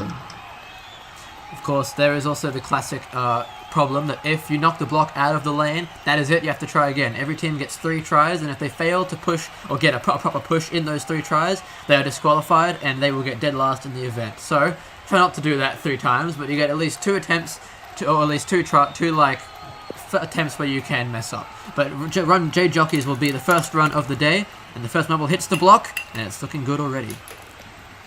If you remember from the qualifiers, J-Jockeys had a very messy run. Oh, they had one marble out, and there's no chance that block is getting back on the track. They will have an invalid push, and so I think they will have another go. Yes, here it is. Run 1, attempt 2 to try to get a distance. If they don't get it after 3 attempts, I think that's what disqualification we'll have to see. Oh, that one marble turning the block. You can turn the block as much as you want. You can do whatever you want with the block as long as it stays back in the lane. And you can see that will be a total for the J-Jockeys. That's at least points on the board. So J-Jockeys have gotten themselves a score, despite a really horrible 3rd marble there. You see, he knocks into his teammate who's well away from the block, so that's pretty much no movement for that one. And that's going to be a 61.80 as the opening run for the J Jockeys. Not bad, but despite that third marble, it could have been a whole lot better. Team Mayhem now and run 2 to see if they can try and improve off of that. Team Mayhem sitting at the bottom of the standings. They need to get a move on here. First push looked pretty good. Second one, ooh, not great. Oh, third one was amazing. And what can the anchor model do? Oh, not much. But I think the third one, that comfortably puts them ahead of the J Jockeys. That third one was absolutely fantastic. Second one did all he could, but look at this third one again. He absolutely pummels that block and spins it around despite that. He didn't even have it full on perfect, but it still worked very well. And then that fourth one had left a lot to be desired, but still a full 10 centimeters ahead of the J Jockeys, and 71.95 looks like a much better total to contend for a top half. Navy Seals, having to follow that up, I imagine might be a bit worried. Navy Seals, they did very well in this event in the qualifiers, if I remember correctly. Oh, but it's not looking very good now. It's not looking good. What can the anchor model do? Something. They did pull it back just a little bit. The Navy Seals here, they had the first one flip the block, so already that's not great. Second marble doesn't do much. Third one does absolutely nothing. I don't even know what went wrong there, but a great anchor just to push them up towards the 50s, and that's going to get them a 56.25, which is comfortably in third, but it's only been 3 runs, so there could easily be ones that do worse. Now, the Hell Clowns in run 4. They've had great 2 opening events, but it's been somewhat down since then. Let's see if they can bring it back here. Hell Clowns, their first push. Decent, but I think could have been better. What can the next two? The next two come pretty quickly, and the block is completely out of the track. They will have an invalid push, and they will go again. How did that happen? They absolutely threw it out of the track. I guess maybe they realized that this run's not going well, so they thought, let's throw it out and try it again. You never know. You never know what's happening down there on the track. We're just up here in the commentary booth. Down there on the run 2 now for the Hell Clowns. 1 push. It looks alright. Second push. It's a bit shaky, but a good third one now for the anchor. See what he can do, and they've knocked it out again! Oh dear! Oh no, the Hell Clowns complete invalid push. It was looking pretty good until then. They just needed to keep it clean. So much about this event is about making sure that block is in the lane and after all 4 of their marbles are down. And we've seen teams struggle very much with that, especially in this main tournament. Oh, huge push for the second marble. That was absolutely huge. And the third marble also pretty good to avoid that straggler in the middle, and that's going to be a solid push after 2 invalid runs.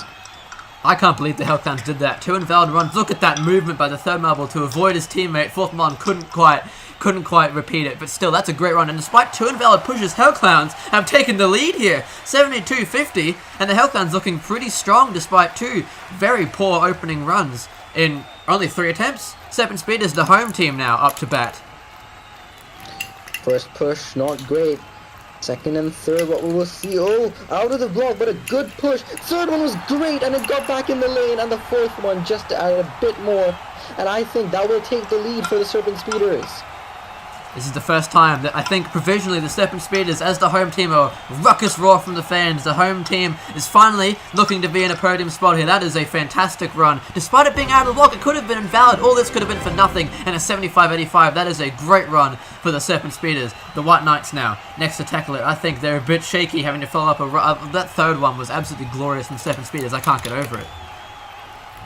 White Knights, they will come across the board. Oh, next 2 ones coming pretty quickly. Solid push for the second and the third. What can the anchor marble do? Oh my goodness me. What a fourth one. That may have actually contended for the Serpent Speeders. The White Knights followed that up fantastic. Look at the second. 2, 3, and 4 there were all fantastic. 3, despite hitting his teammate. Look at this 4. Oh my goodness. Despite some poor formation at the block, the White Knights have pulled through to just by 0.05. They slipped behind the Serpent Speeders and are in second place by the slimmest of margins.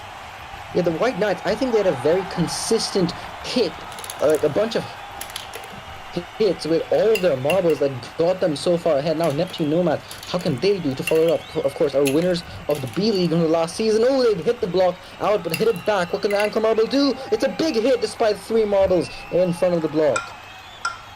Let's see, that puts them toward the 60s. So we've seen a couple of great runs from Hell Clowns, set to Serpent Speeders and White Knights. And look at that, he flips the block with the third marble. That was, I don't think that's what he planned, but in the end it works out to some degree. 5th out of 7 is not great, but again, we still have more than half the runs left to go. 64.00 flat is not bad for Neptune Nomads. Now, last event winners already have 2 goals in the season. The party crashes.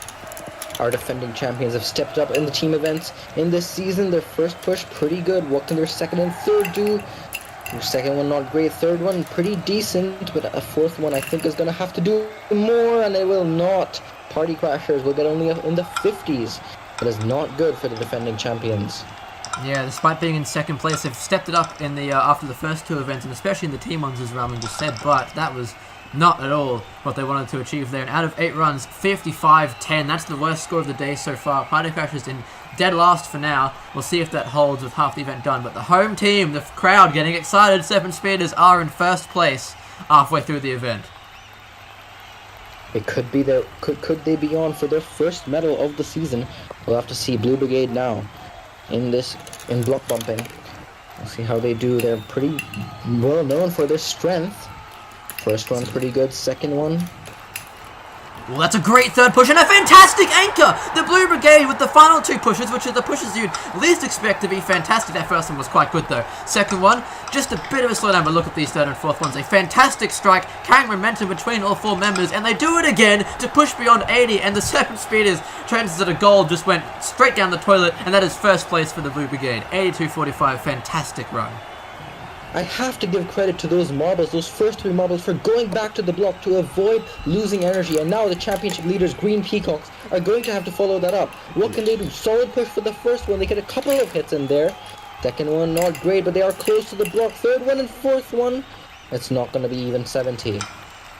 It just kind of fizzled out after the, I'd say the second one there. That was alright. The third one comes and does what he can. But that fourth one, yep, smacks straight into his straggling teammate further back. That's going to be a 65-25, 6th place out of 10. For defending champion, that shouldn't be too disastrous, but that's not what they were looking for. Crazy Chickens in run 11, we've only got 6 to go. Yeah, I think our last 2 runs really showed the difference it makes if your teammates are close to the block or not. 2 chickens coming very fast, and no! The block, not only out of the track, but upside down. That is going to be an invalid push, and they're going to go again. That was quite the display by the Crazy Chickens. I can't believe they did that. That might have been just for show as they go on to attempt 2. What can the Crazy Chickens do in their second attempt? I don't know how much energy they expended in the first. Let's see. They're taking their time. They're planning it all out. The second one isn't bad. They've done nothing prior to the block this time, and it worked out somewhat in their favor. That was a solid push, I would say, overall, for the Crazy Chickens. The first push did not look that great, but their anchor next pushes looked good. Oh, that third one didn't look very good. I think that second push really did the heavy lifting there, and putting them all the way to 70, actually, almost. Yeah, that was quite like, I'd say that was like a consistent run for the Crazy Chickens. It worked out in their favor. Now Citrus Sprinters in run 12. See what they can do. Their first push is very solid. That's one of the best first pushes we've seen all day. Now second one comes on down, and it doesn't quite live up to the excitement. Third one is also just pushes himself out of the block. Fourth anchor does push beyond 70, and overall, that's pretty good for the Citrus Sprinters. I'd have to say, I think carried a little bit by that first push that was so strong. You can see the next few ones not really able to replicate that, but I mean, for sure it's harder to do it when there's marbles in the way, but it's only good enough for 6. Still, that's a middle of the pack showing after run 12. Bang on in the middle for the Citrus Sprinters. We're now into the final quarter. The Condiment Kings to lead the final quarter with run 13. Let's see. Sitting in third place. They're behind those top 2, but they're still very much in this race. A solid first push. And now they're taking their time from there. Second one, they go around their teammate. Third one, they keep to the block, and that works fantastically. They're sticking to the block again, but it goes nowhere. What happened at the end there? That last run really killed their hopes of a good finish in this event for sure. Not even breaking 70 after it was looking so promising earlier on in their run.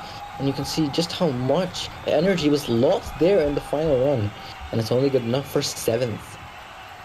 Believe me, it all went wrong at the very end for the Condiment Kings. The Grayscales in run 14, of course, Season 1 champions. They're up there. They're in 5th place after a golden downhill drag. What can they do here? They won this in the qualifiers, let's not forget, with a 105. They're not going to be repeating that here, I don't think, but it's already 2 strong pushes, and the 4th, again, the same thing. They've ruined it in the very last push. And I think this run kind of goes to show just how much harder it is, seemingly, to get a good run here compared to the qualifiers. I think it might be something to do with the conditions, but if the record holders, or at least the winners of the qualifiers, couldn't even break 70, that clearly shows odds are against the teams in this event. 9th only for the Grayscales. They could have done, they'll be left wondering what could have been. Now Marauders, they're rivals from Season 1. What can they do? just following the Grayscales and Marauders. A good first push, and again, and now they're coming down like a swarm. 2 and 3 come down very fast, and it works well. The fourth one bounces over his teammate. That was not what he wanted to do. He bounces straight over his teammate. That one spot up towards 70 seems to be a very hard spot to crack for all these last few teams. And that was a great third and second strike, and then this fourth one, oh, there was stragglers further back, so Marauders really did not pan out. And a 69-45, still 7, that is a confirmed top half finish for the Marauders. Yeah, you really need to get at least well into the 70s if you want to be on for a good result or a podium. Now in the final run of the day, Lagoon Platoon, what can they do? Can they make any impact on the final podium? Strong first push. Second and third coming pretty quickly. Oh, it's out of the block. And after a great first push from the first marble, they're going to have to go at it again.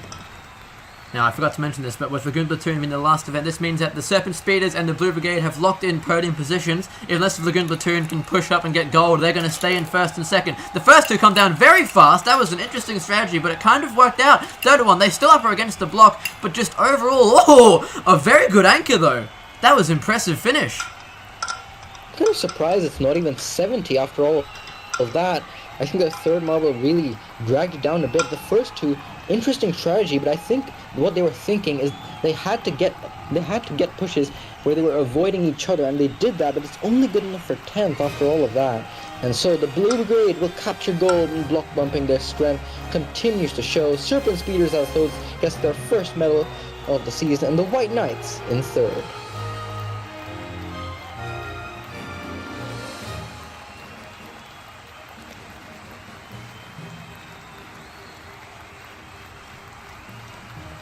So as we look at the standings after event 7, Green Peacocks hold the lead, and it's still by 21 points now to the Serpent Speeders, who have jumped up into second place.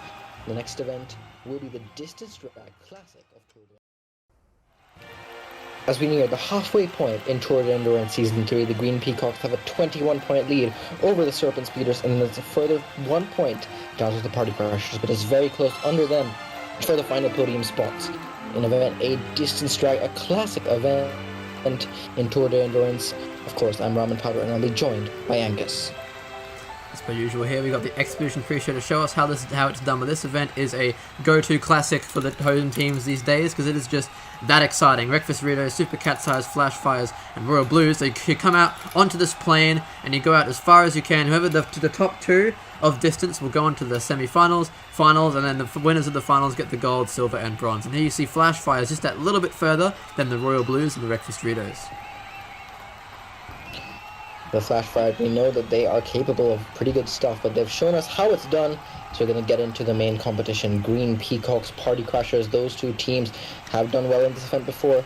There'll be eyes on them after Team Sunrise, the winner of this event, 2 straight seasons, they're not even qualified. So we'll see who will get the gold this time. Now, Lagoon Platoon, Navy Seals, Green Peacocks, and the Crazy Chickens in the first heat. Now, people thinking, do you want to come down first and get a free play, and that's what the Green Peacocks have done, or do you want to come down later and try and sneak through? Crazy Chickens come down second, they don't get quite as far. Peacocks looking good here. Lagoon Platoon sneak in there, Navy Seals get nowhere close. Green Peacocks and Lagoon Platoon are on to the semi-finals, and pretty soundly as well. I thought Green Peacocks would have sealed the win in this heat, but Lagoon Platoon, I think, have beat them just by a hair. But you can see Crazy Chickens and the Navy SEAL is not even close. Actually, Green Peacocks did get the win in the end, but either way, those two are moving on. Look at this. Party Crashers, Blue Brigade, White Knights, and Marauders. A full team of captains in this one. This is going to be a bloodbath all the way to the end. Marauders first dropped to that first funnel, but these four are taking their time. Marauders come down first, but doesn't look, compared to the last year, it doesn't look very far. These next two are going to do Party Crashers down next, and not much either. White Knights in third, and here come the Blue Brigade, and they split through everyone to win the heat. What an anchor by the Blue Brigade. You know, if you come down late, it only matters if you actually get hit by the marble in front of you. And you can see White Knights doing such a good job of going around the Party Crashers, and the Blue Brigade doing an even better job of going straight through. And so those two teams are going to be moving on. Marauders and the Party Crashers. Kind of an upset for Party Crashers especially. Now, Condiment Kings, Jade Jockeys, Hellclowns, and the Citrus Sprinters in the next heat. Hellclowns come through first now, again, taking their sweet time. The Condiment Kings up top, Jade Jockeys come down first, and it's a huge push all the way toward the green plates over there. That should be locked in for Jade Jockeys. Hellclowns come down next, and they're well ahead of Sprinters and Condiment Kings. What do they say? They say they're going to semi-finals with a last flourish at the end. last gasp effort for the Condiment Kings, and just a nudge there. I think that wasn't planned, but surely the Hellclowns are going to be pretty displeased that they got bumped, and yet still are not going to be moving on. Jade Jockeys and the Condiment Kings are going to the semi-finals. Hellclowns this season continuing to unravel for them. Now, fourth heat. Grayscale's Team Mayhem, Serpent Speeders the hosts, and Neptune Nomads. Alright, so Serpent Speeders, of course, have just won their first medal of the season. Can they make it 2 in the next event? Neptune Nomads get pushed aside by Team Mayhem, and they pushed well ahead just towards where the Jade Jockeys are. Here come the Grayscales. Down just behind it. It's actually very close between all three of them. Serpent Speeders look to be in trouble. Neptune Nomads dive past everyone, and they sneak through with Team Mayhem to semi-finals. Neptune Nomads, again, these anchors have really started pulling through in these last few heats. And so have the models that go on first. I think it's because they don't have to worry about anyone in front of them. The first model just able to go so close to the green plate. You can see there Team Mayhem, but the Neptune Nomads, great comeback at the end there to sneak into second place, and those two are moving on to the semi-finals. Grayscales, another knockout in the heats, but it's 9th place for them, down to the Party Crashers in last. 16 two straight events for the defending champions. Dear me, the Party Crashers have been absolutely ruining it. They've been hot, and then they've been really not hot, but they'll have to see. And they'll look at this semi-final. Condiment Kings have fallen out. That's going to be 0 points. That's one less competitor to worry about. Team Mayhem come down onto the plane. Blue Brigade and Echo Platoon come on down. They pass him. Blue Brigade nudge around, and I'm just still, quite frankly, shell-shocked that the Condiment Kings did that. Condiment Kings basically giving the Blue Brigade free advancement almost. If the Condiment Kings would have stolen that spot, just going way off, and for an event that isn't even a funnels event, you'd have to think they have to be kicking themselves over that one, messing that up. Blue Brigade have meanwhile mastered the art of getting down late but still getting around the competitors, and so they and the Lagoon Platoon, the blue teams, will be moving on to the final. Now you just got one more semi-final. The Neptune Nomads, Jade Jockeys, Green Peacocks, and the White Knights, Cream and Emerald, the two captains among them. And as they come down, the Neptune Nomads first on through, but they're all taking their time yet again. They're trying to see, or maybe push to get down first. Green Peacocks come down first to get a big push as a result. Jade Jockeys, they go around them. White Knights have also passed them, and a bump there from the Neptune Nomads has saved the Green Peacocks. And I think this Jade Jockeys will also be moving on, but what a shake-up from the final runner.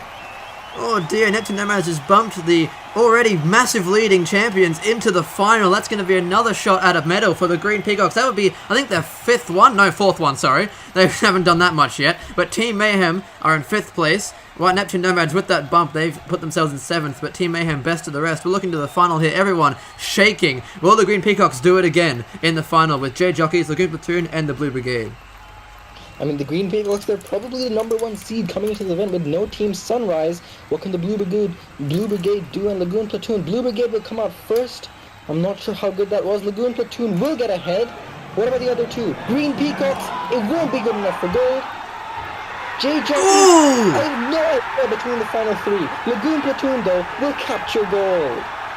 Who on earth got second? Well done to the Green Platoon, but look at this lineup for second place. The Green Peacocks come down just pretty much even the Blue Brigade, and the Jade Jockeys, look at that. Oh, I have no idea who snuck through there. That is, even from this angle, I think it might just be it's the Blue Brigade and the Green Peacocks in 2nd and 3rd. But look at that, the slimmest of margins, 0.15 between them, but well done to Pond of the Green Platoon to have launched themselves out of last place and in some style. Blue Brigade 2nd, Jade Jockeys 4th, but that 8 points is determined by millimeters. Millimeters, I tell you. But Lagoon Platoon, they're not having it. They stand on the top step of the podium.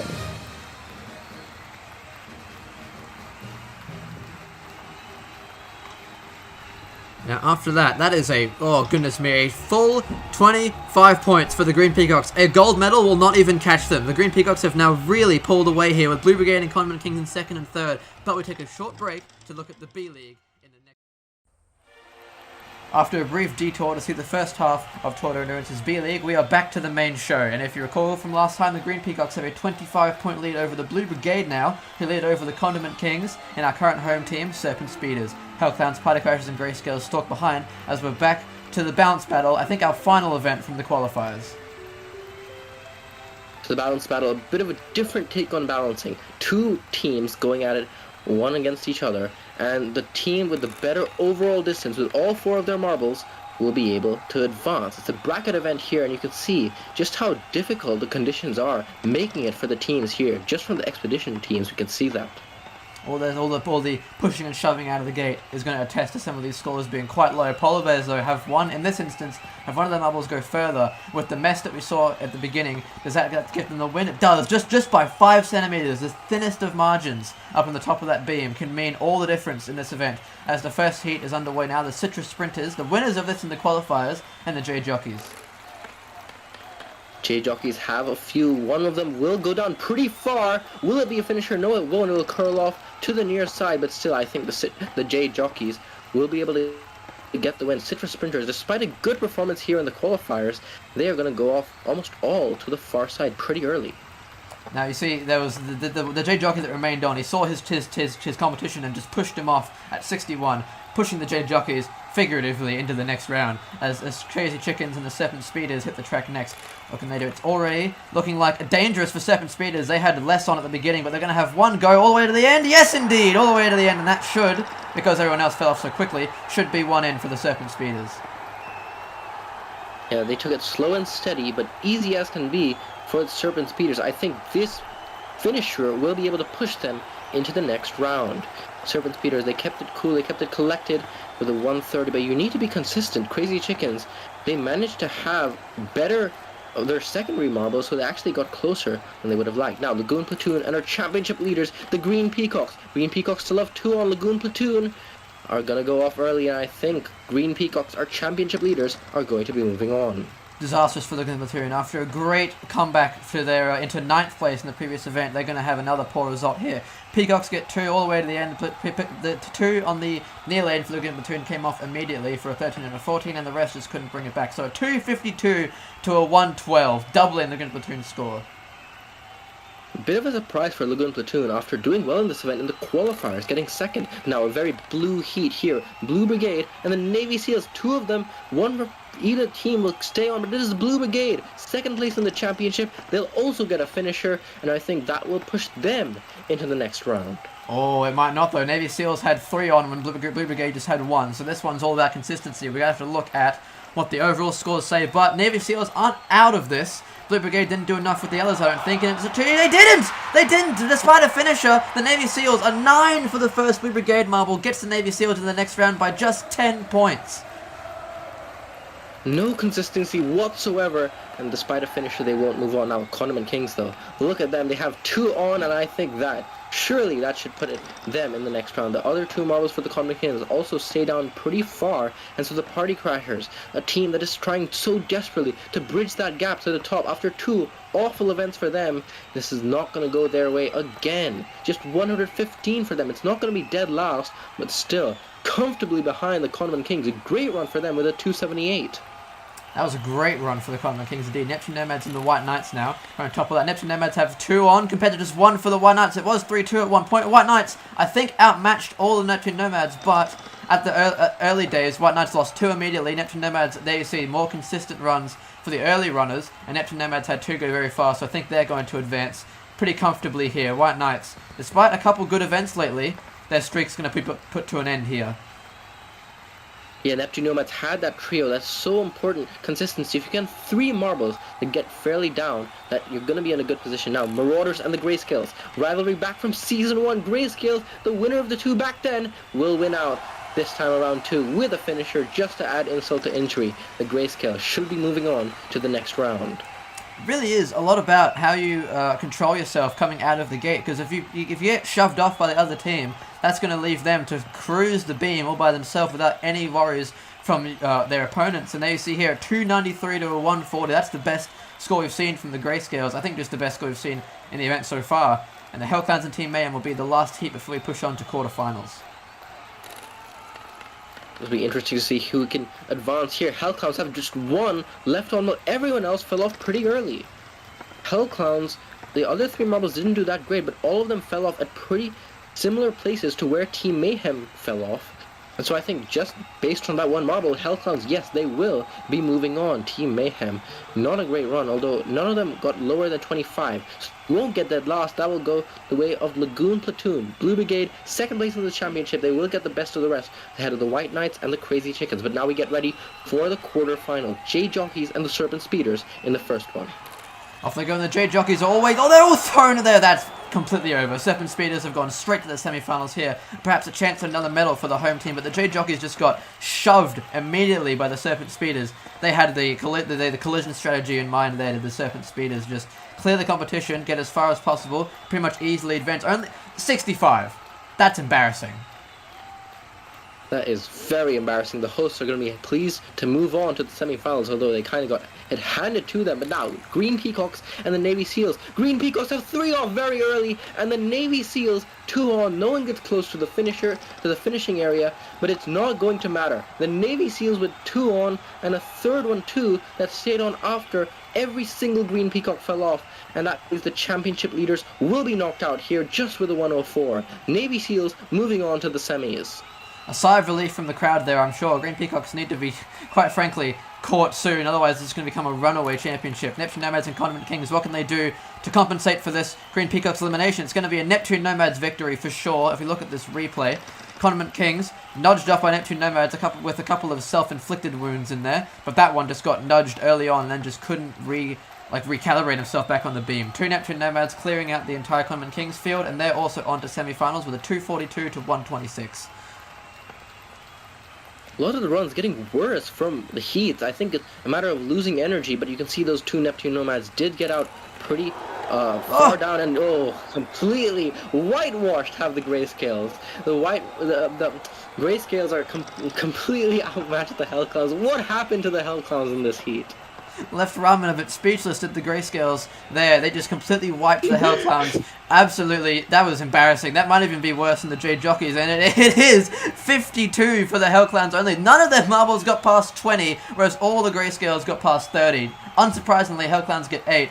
Condiment Kings 5th, and the Green Peacocks still double-digit points, but it's not a dangerous medal, so I'm sure the crowd is somewhat pleased to see that. We have another blue match here with the Serpent Speeders and the Navy Seals in the first semi-final. Winner will move on to the final. Serpent Speeders have 3 off. Navy Seals 2 still on. 3 pretty late. And I think the Navy Seals, through the matter of consistency, will be moving on to the final for potentially a chance and another medal. The hosts not going to be happy with this. They have one marble very far down the beam, but the rest, they just don't have the consistency that the Navy Seals had. So those two Navy Seals at the front were just shoving against the Serpent Speeder, trying to throw them off. It didn't matter in the end. They beat them by 105 points. It was a huge win for Navy Seals, potentially going for their second medal these games. Neptune Nomads and the Grayscales, who will join them in the final. All marbles stayed on pretty far there, but it's going to be another whitewash. Grayscales pushed well beyond Neptune Nomads there with 2 up towards 100. That was a fantastic run, quite frankly. The Grayscales, if you remember, won this event, well, a variation of this event in balancing 1 season ago. And they're clearly showing their balancing prowess here. Despite it being a more physical event, they're able to keep control, and they really shine when everyone else is off the course and they're just by themselves towards the end. And 289 for them, they are on their way to the final. Potentially at a chance another gold medal. It'll be the Neptune Nomads and Serpent Speeders for the bronze, and the other 2 teams for the gold. But now, for the 3rd place round, who gets bronze in the balance battle? A big cheer for the Serpent Speeders, trying to get another medal on the board. They've got 3 on, but they all peel off. This Neptune Nomads might just carry his team to a bronze medal here, but it's not going to be a finisher. That's actually going to be a really close result. Serpent Speeders had higher consistency. All this fell off at around 40 and 50. This Neptune Nomad being at 100. I think Neptune Nomads are going to squeak by here, only just for their 3rd medal of these games. Yeah, everyone else got off pretty early. That Neptune Nomad, how that Neptune Nomad did really mattered in the end, and 198 for them. The Neptune Nomads have stolen 3rd place ahead of the hosts. But now, for the gold, Navy Seals and the Grayscales. Who wins the balance battle? It's 1-1 at the moment, and the Navy Seals just peel off, but the Grayscales, they did what I imagined most of the surprise. They did not go very far. They all peeled off. I think the Grayscales, though, kept theirs on. Actually, not a very high-scoring final here, but the Grayscales had all of theirs on ahead of the Navy Seals, I think. And yes, it is. 174 to 128. Low-scoring final, but the Grayscales have done enough to capture the full 25 points and their 2nd gold medal. What a big win for the Grayscales. They are trying to repeat what they did back in Season 1, and with another gold medal here, they are going to be very up the standings.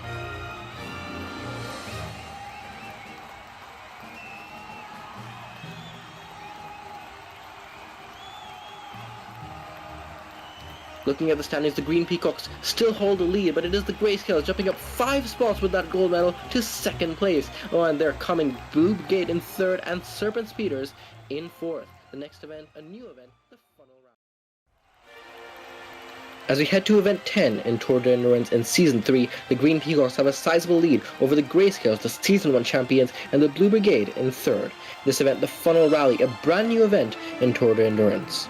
The first new funnel event that we've seen since Team Funnel Descent at the end of Season 2. This one it is 3 races down the funnel track, and the winner will get 16 points, and the last place will get 1 point, and whoever's got the most points out of all 3 races will come out with the gold. So it's all about the consistency across all 3 races. You can't just do well in one race and then call it a day. You got to do well in all of them. The expedition teams, of course, will just be 1 race between them, but why not have some fun with the expedition teams, just to like build up to the main show.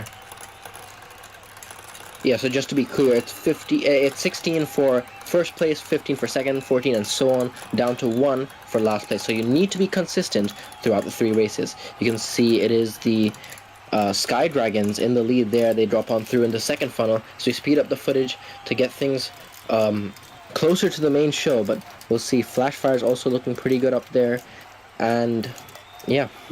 Of course, all 16 marbles go at once in this, so those green funnels, and even just all of the funnels, are going to be an absolute madhouse. The opening funnels set the tone, whoever takes the lead, but then the orange funnels, you can gain or lose everything in those. And same thing for the green funnels, but to an even larger extent, because they're at the very end. They can make or break a race, and as you can see here, the Flashfires just lost 2 spots up there, and they could easily lose more in this final green funnel, but we're in the last group. We're going to go back to normal speed for the end of this. See Flashfire Sky Dragons looking pretty good there. And this event will be the first time we'll see 16 different competitors from different teams on funnels at the same time. We saw 16 marbles at the same time in Team Funnel Descent, but there was only 4 teams. It's going to be very interesting to see the absolute chaos in this event in the Funnel Rally. Flashfires circling through, but they're not going to get the win. Yes, they will. Flashfires will hold on, and actually, they just get stuck in that funnel. I'm not sure if they'll be classified as the victors. It's very interesting to see. They're gonna the stewards are saying that they're gonna classify that as a win because they're just, I mean, too exhausted, I suppose. Apparently, now this is always a danger, and it's a big danger here. If you fall off the track, that's 1 point. You don't get a DNF, you don't get 0 for a DNF, but falling off condemns you to only 1 point in the race. And for an event where you could get a potential 48 points in the funnels, falling off is dastardly and probably ruins your chances of just getting a podium overall. So Flash Flyers win the Expedition pre-show, but that was a nice lead up to what the main show is going to be, because that, if you thought that was chaotic, you ain't seen nothing yet. Right, Viper down to Tamsilo in the Event 10 Funnel Rally. All 16 marbles from 16 different teams on the course at once. White Knights in a pretty good position. Hellclowns also up there. J-Jockeys, a classic funnel, a good funnel team. They're also circling through, and I think they're going to have the lead after the first funnel. So that's the first funnel wrapped up, and already we see half of the field has plopped into the orange funnels. Looking out for those strong championship contenders and those strong funnel marbles. There you see already the Party Crashers Wanderer, after struggling in the first funnel event, seems to be back in shape, as they've already got the lead and they're up there with the Grayscales. Just won the last event. They're looking to close the field to the Green Peacocks, who are currently across the bridge and in the second half of the orange funnels. Grayscales lead the way over everyone else so far. Looking towards the other end of the spectrum, it is Citrus Sprinters, Green Peacocks, also surprisingly down there in the order. Navy Seals and Crazy Chickens also not doing too great. Team Mayhem will join them as we have our first entrance into the big green funnels. See that green funnel very accommodating of all 16 marbles that can in this event. Meanwhile, up on the top, Party Crasher still looking very good, sitting down in 9th in the standings. They need a good result here, and Wanderer might just be the marble to give them that. J-Jockeys also just entered the green funnel. Condiment Kings also winners of the Funnel Classic. They're circling up pretty good. Condiment Kings have been nowhere in the orange funnels. Now they've really pulled through. But I want to talk about the Navy Seals. They're in 4th place now, and they entered the first green funnel in last place. So they've really made a great comeback here and are currently avoiding the entire mosh pit. And we're about to see who's going to come through first and be condemned to only 1 point. And it's going to be the Neptune Nomads, followed by Lagoon Platoon, Hell Clowns, and a whole swamp of marbles. But Green Peacocks have avoided it for a good amount of time. And now we see, I think these final 3, oh, they all pile on in. Team Mayhem get the best of the rest. Condiment Kings lead the way. Party Crashers and Navy Seals are fighting for the first 16 points and the first win. Condiment Kings, I thought, had an easy win in this heat, but actually they're getting pretty close with the Navy Seals and the Party Crashers. But still, they have a better arc than both of them, but they bump the Party Crashers, and Condiment Kings will be relegated to 3rd. Yes, they will. Party Crashers get 2nd, and so it's Navy Seals who get the win in the first race. Also, shout out the Green Peacocks. I thought they were going to get last, but they actually had a pretty decent recovery. Party Crashers, though, good recovery for them, and Navy Seals using the momentum from the Party Crashers and the Condiment Kings to get that win. Now, I can't believe Navy Seals did that. If you look down here, they were the first entrant into the green funnels, and by a wide margin too. No one was right behind them. Team Mayhem followed, and they also had a great finish in this race. So, in the green funnels, it seemed to be a major comeback source, or it could be a way of absolutely ruining you, because if I recall correctly, Neptune Nomads were in like 4th place, and then they ended up finishing in last place into the second green funnel. So, again, it can be do or die in those green funnels, but the Condiment Kings actually managed to avoid everyone and stay up very strong in the green funnel. Same thing with the Party Crashers there. You see Neptune Nomads actually in 3rd place and round up finishing in last. Interesting to note, the Navy Seals entered the first green funnel, the second green funnel first, and Party Crashers entered the first green funnel last. So those two teams ending up 1st and 2nd in the first race, they entered the green funnels at very different positions. Neptune Nomads, Lagoon Platoon down there in their rivalry, just for 15th in this one. Condiment Kings, Team Mayhem, and the host Serpent Speeders, also decent result. But remember, still 2 races to go in the funnel rally. You need the consistency as we're underway for the second race. Now you wonder, if Navy Seals, Party Crashers, and Condiment Kings, those who completely outmatched everyone in the first race, they're going to be completely exhausted beyond belief for this one and struggle, or were they just using half of their energy and will now just excel in these next 2 races? Neptune Nomads must have been the opposite, because they are off to a flying start here, well ahead of the pack already, as most of the others are already into the oranges. But there's some White Knights, Condiment Kings, are the final 2 remaining. So Condiment Kings, again, they've got a good race going, as the Green Peacocks, I think Marauders and Citrus Sprinters are about to cross the bridge. Marauders go first. I think we'll see in the second and especially third race where the teams that are saving energy really shine. But you can see down there in the bottom, it's a logjam with so many teams circling in that penultimate funnel, third to last funnel in the orange funnels. Green Peacocks and Lagoon Platoon circling there. There's the Navy Seals all the way down, and they enter the first green funnel first. Green Peacocks also with them, White Knights. As we look up top, Grayscale is doing well again, and Neptune Nomads, completely opposite from the first race, they're out into the lead. Green Peacocks come through the first green funnel in last place, so the question is if that will hold. Navy Seals first into the greens again. Will they come out on top again? It's not looking very likely. But look at this lead that the Grayscales have established. I'm looking at the mess of the green funnels. The Grayscales are a full orange funnel ahead, and they want to enter the green funnels with no one else in them, which will pretty much secure the win. So now everyone's pretty much fighting for second place, I imagine. J-Jockeys come through in that mess. It looks like Neptune Nomads are finessed through, and Lagoon Platoon is going back and forth and refuses to enter and finally takes second place. What else in the bottom green funnel? Meanwhile, the Grayscales have the top green funnel all to themselves. Their prowess in the orange funnels has really come through here. Green Peacocks, Party Crashers both drop on through, but it's a logjam. It's a complete merry-go-round almost there in the bottom green funnel. Everyone just fighting for 1-2 points in the event, but the Grayscales have the whole funnel just to showboat here in the second race. They've already captured the win. Now Serpent Speeders I saw got second. I think it was Condiment Kings and Team AM had a really bad run, so those two did well in the first race with second and fourth respectively. Now they're finishing, I think, 16th and 15th respectively, but the crowd and the competitors are getting impatient here. Grayscales, is this worth it? Will they be able to repeat this and finish in the top spot in the third race with all the energy they're using, just spinning and spinning beyond? They're even pushing for a record here, perhaps, in this track, and finally they fall on through at 2 minutes and 30 seconds. That was completely unnecessary, but I think it was very impressive. I think it's a bit of mind games. The Grayscales, they know this is so much of a mental game as a physical one.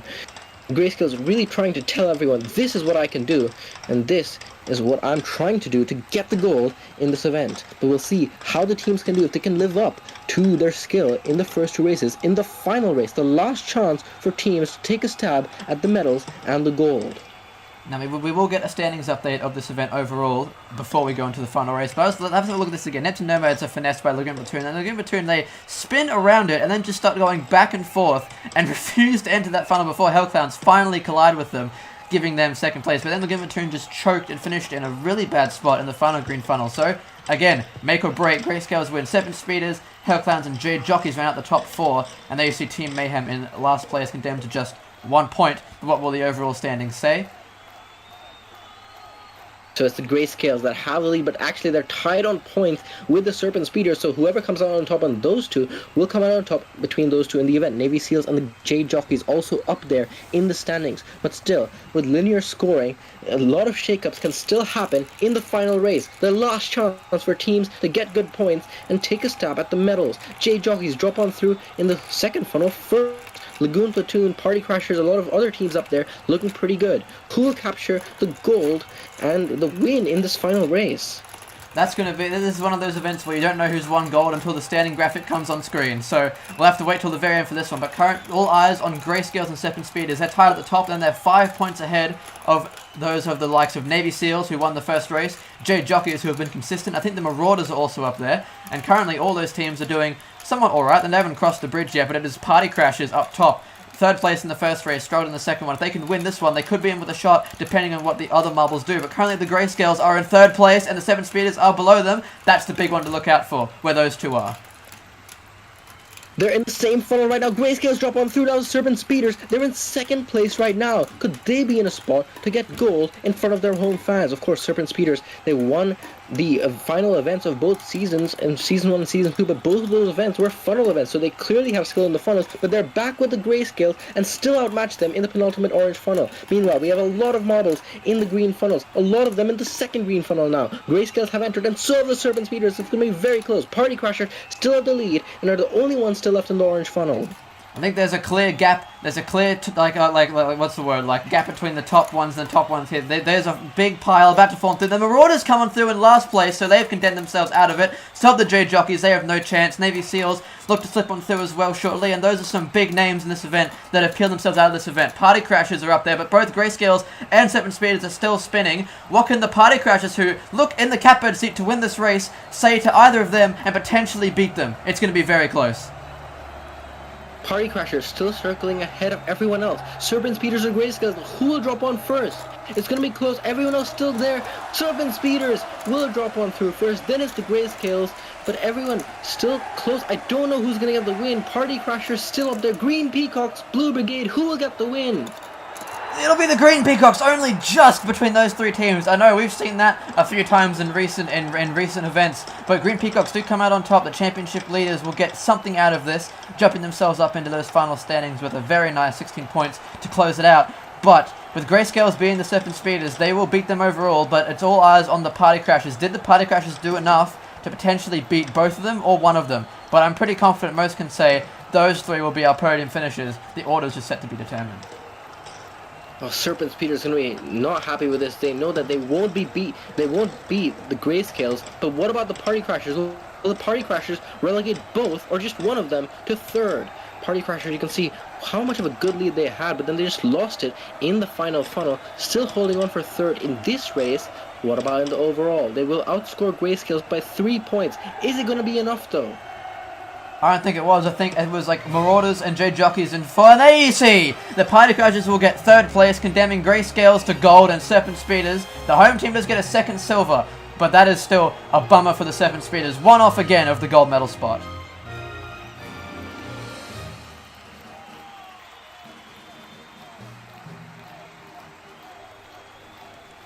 And 2 golds in a row puts the Grayscales just 9 points behind the Green Peacocks, and Serpent Speeders as well are within just 17 points of the Green Peacocks. It's starting to close in as we hit the home stretch. Just 6 events left. Archery will be the next one.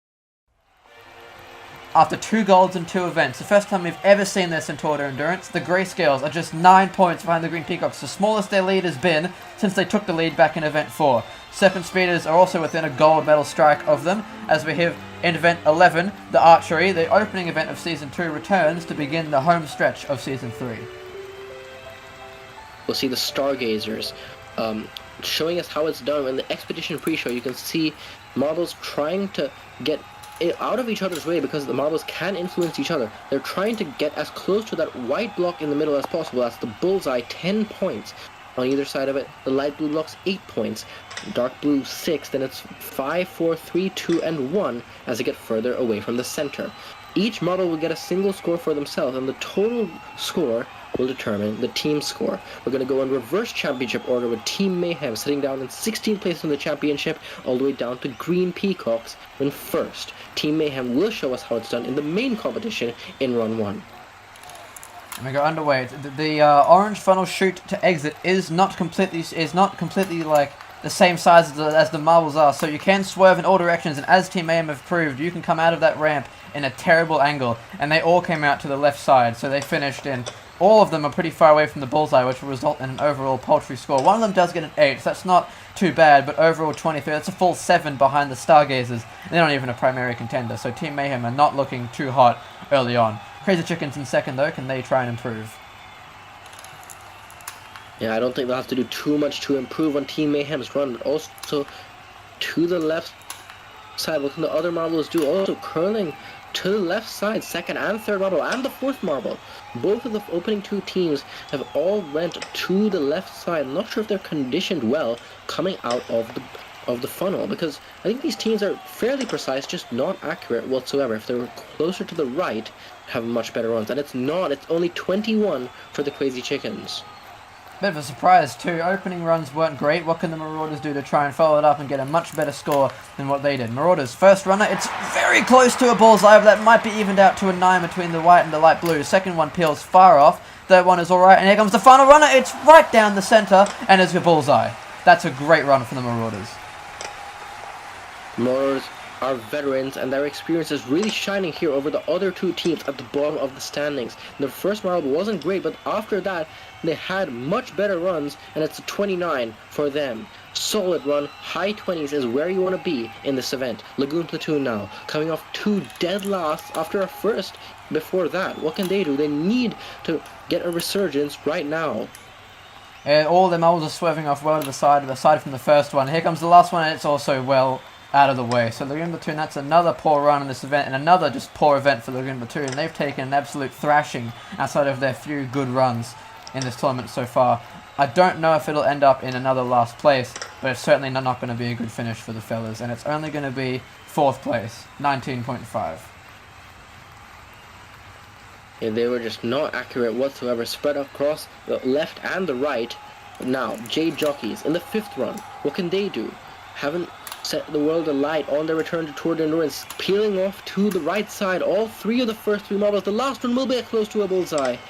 I think it will be a 9. If you get in between 2 blocks, it will be the average of those 2 scores that you get from the 2 blocks. But the Jade Jockeys peeling off to the right for them. Yeah, that last 9 does recover it up to a 22, so it's good enough for overall 3rd, but overall that's probably not going to finish there due to the inconsistency, poor results from all the other 3 marbles. Citrus Sprinters, after their first event, they've been struggling since. What can they do to try and recover here? First marble, off to the left, but the other 3 are all going to come down at similar times, and they're all pretty close to that bullseye, and the last one is on the bullseye. I think their strategy was come out quick, so each marble can follow each other's paths, and it worked out pretty well, I'd have to say. 28 for them, just 1 point behind the Marauders. Those last 3 marbles really elevated them as we're getting higher up at the championship. Makes sense that we're seeing better runs. Now, White Knights in run 7. First one is going to be a bullseye. White marble going to the white square for a full 10 points. The other marbles also not too close to the bullseye, but not too far off either. I think it's going to be a solid run for them again. However, it could have been so much better. Look at this second marble. He's gone for the bullseye, but he just nudges his teammate. It could have been a 10 or an 8. It ends up being a 6. So it could have been better because the teammate uncoordinated once he hits the board. It's good enough for 3rd place. 27 though is still a very good score. So White Knights, that's the kind of run you want to have. Neptune Nomads now in run 8. The end of the first half will be kicked off by them, and immediately that one was an absolute rocket to start. That's going to be a bullseye for sure. The other 2 come down immediately, nudging each other far off, and the last one comes down for an 8. So overall good, but look at this absolute screamer of a first one. The next two marbles, the third marble almost overtaking the second one. And it's going to be towards the left for them, but the last marble recovers, and it's good enough for second place. They beat Citrus Printers based on the tiebreaker. The tiebreaker is the best individual run. If that's tied, then it's the best second individual run, and so on. So it's the count back that gets the Neptune Nomads ahead of the Citrus Printers as we move on to the Navy SEALs to kick off the second half of this event. It's already peeling off to the right as the first Navy SEALs member. What can the others do? They also are peeling off, but not too far away from the bullseye as the third one. Here comes the last one. He gets an 8, but 2 really far off from the bullseye, and the other 2 are close-ish, but not close enough to do any damage to the podium. So Navy SEALs is going to be mid-pack here. Let's see, what went wrong with this overall? Just peeling off. 22.5, 6th place out of 9. That's not great for a team who's been on a somewhat solid streak the last few events. Now the Hell Clowns in run 10, can they match their early season form? Started the season off so well, and their first 2 runs very good. 8 and a 9 or a 10 even, and their final marble also will get a bullseye. Hell Clowns, will they contend for the lead? I think they will. That was a fantastic performance by the Hell Clowns. An 8, I think 2 bullseyes, and that 5 wasn't great, but it does not matter. It's a 33! It's one off of the best score we've ever seen in archery, which I think is a 34. So Hell Clowns, that's going to contend. Surely that should hold for a podium unless we see some miraculous runs from these final 6, starting with the Party Crashers. Their teamwork's been pretty good this season in comparison to Season 2, but that marble's coming back to the ramp and almost ruins his teammates. But they're able to do pretty good despite the poor coordination by the first marble. Yeah, I thought that marble was going to get in the way. They managed to get out just in time, and their second marble, it didn't hinder them whatsoever. That was another 9 for the second marble. 5th place for them. Actually, kind of a surprise, considering how close they are to the marbles, to the teams ahead. But now the Condiment Kings in the 12th run. What can they do to challenge for the lead? First run's not going to be very good. That's going to be a 5. Second run, also a 5 from the other end. Oh, and it's only getting worse. The final one will be a bullseye, but I don't think it's going to be much better.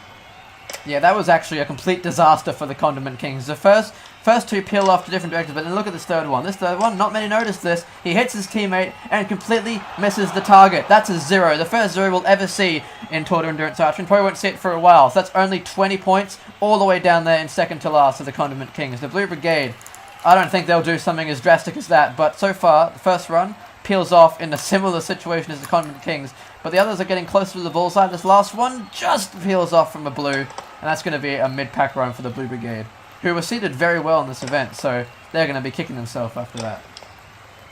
Yeah, they have the best single run in archery ever in the Season 2 qualifier, so 7th I think is going to be less than what they had hoped, but still, decent for them. What can the Serpent Speeders do?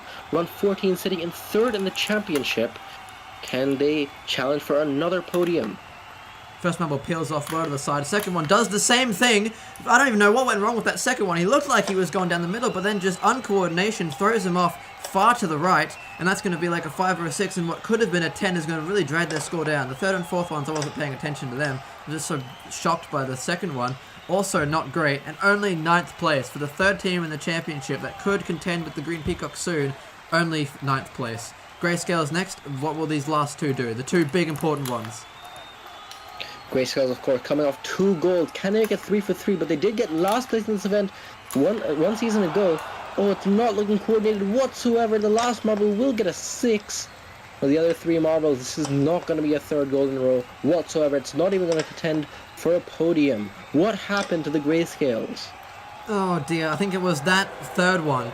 Really set the nail in the coffin. It's last! It's last! 15th out of 15! Unless the Green Peacocks do worse, the Grayscales, the team that need to chase the Green Peacocks, have just finished in last place due to that third one colliding with his teammate and getting only 2.5. Green Peacocks have 2 close to the bullseye, followed by a third one. It's consistent, but it's not going to be good enough for a win, especially with that third teammate sitting right in front of the ramp, throwing off his final runner, which was terrible coordination, but overall, that's going to be mid-pack, while Grayscales are all the way going to be down in dead last. And the Green Peacocks, I don't think this is going to challenge for a podium, just 7th place, but still, with the Grayscales getting dead last, the Green Peacocks are still going to stretch their gap to 2nd place in the championship. But no one can beat the Hell Clown, who claims their 2nd gold of Tour de Endurance after the first event. Then it's the Marauders in 2nd, and the Neptune Nomads, good job for them, for getting another medal.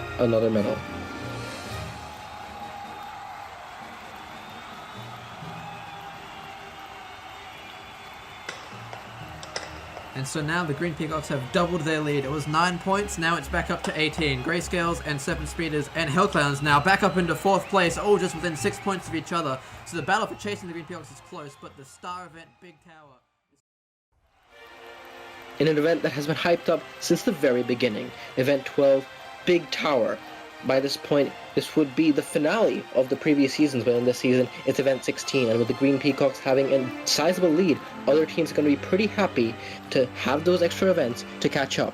But in the Big Tower, teams will have to master all disciplines of this tower to capture gold.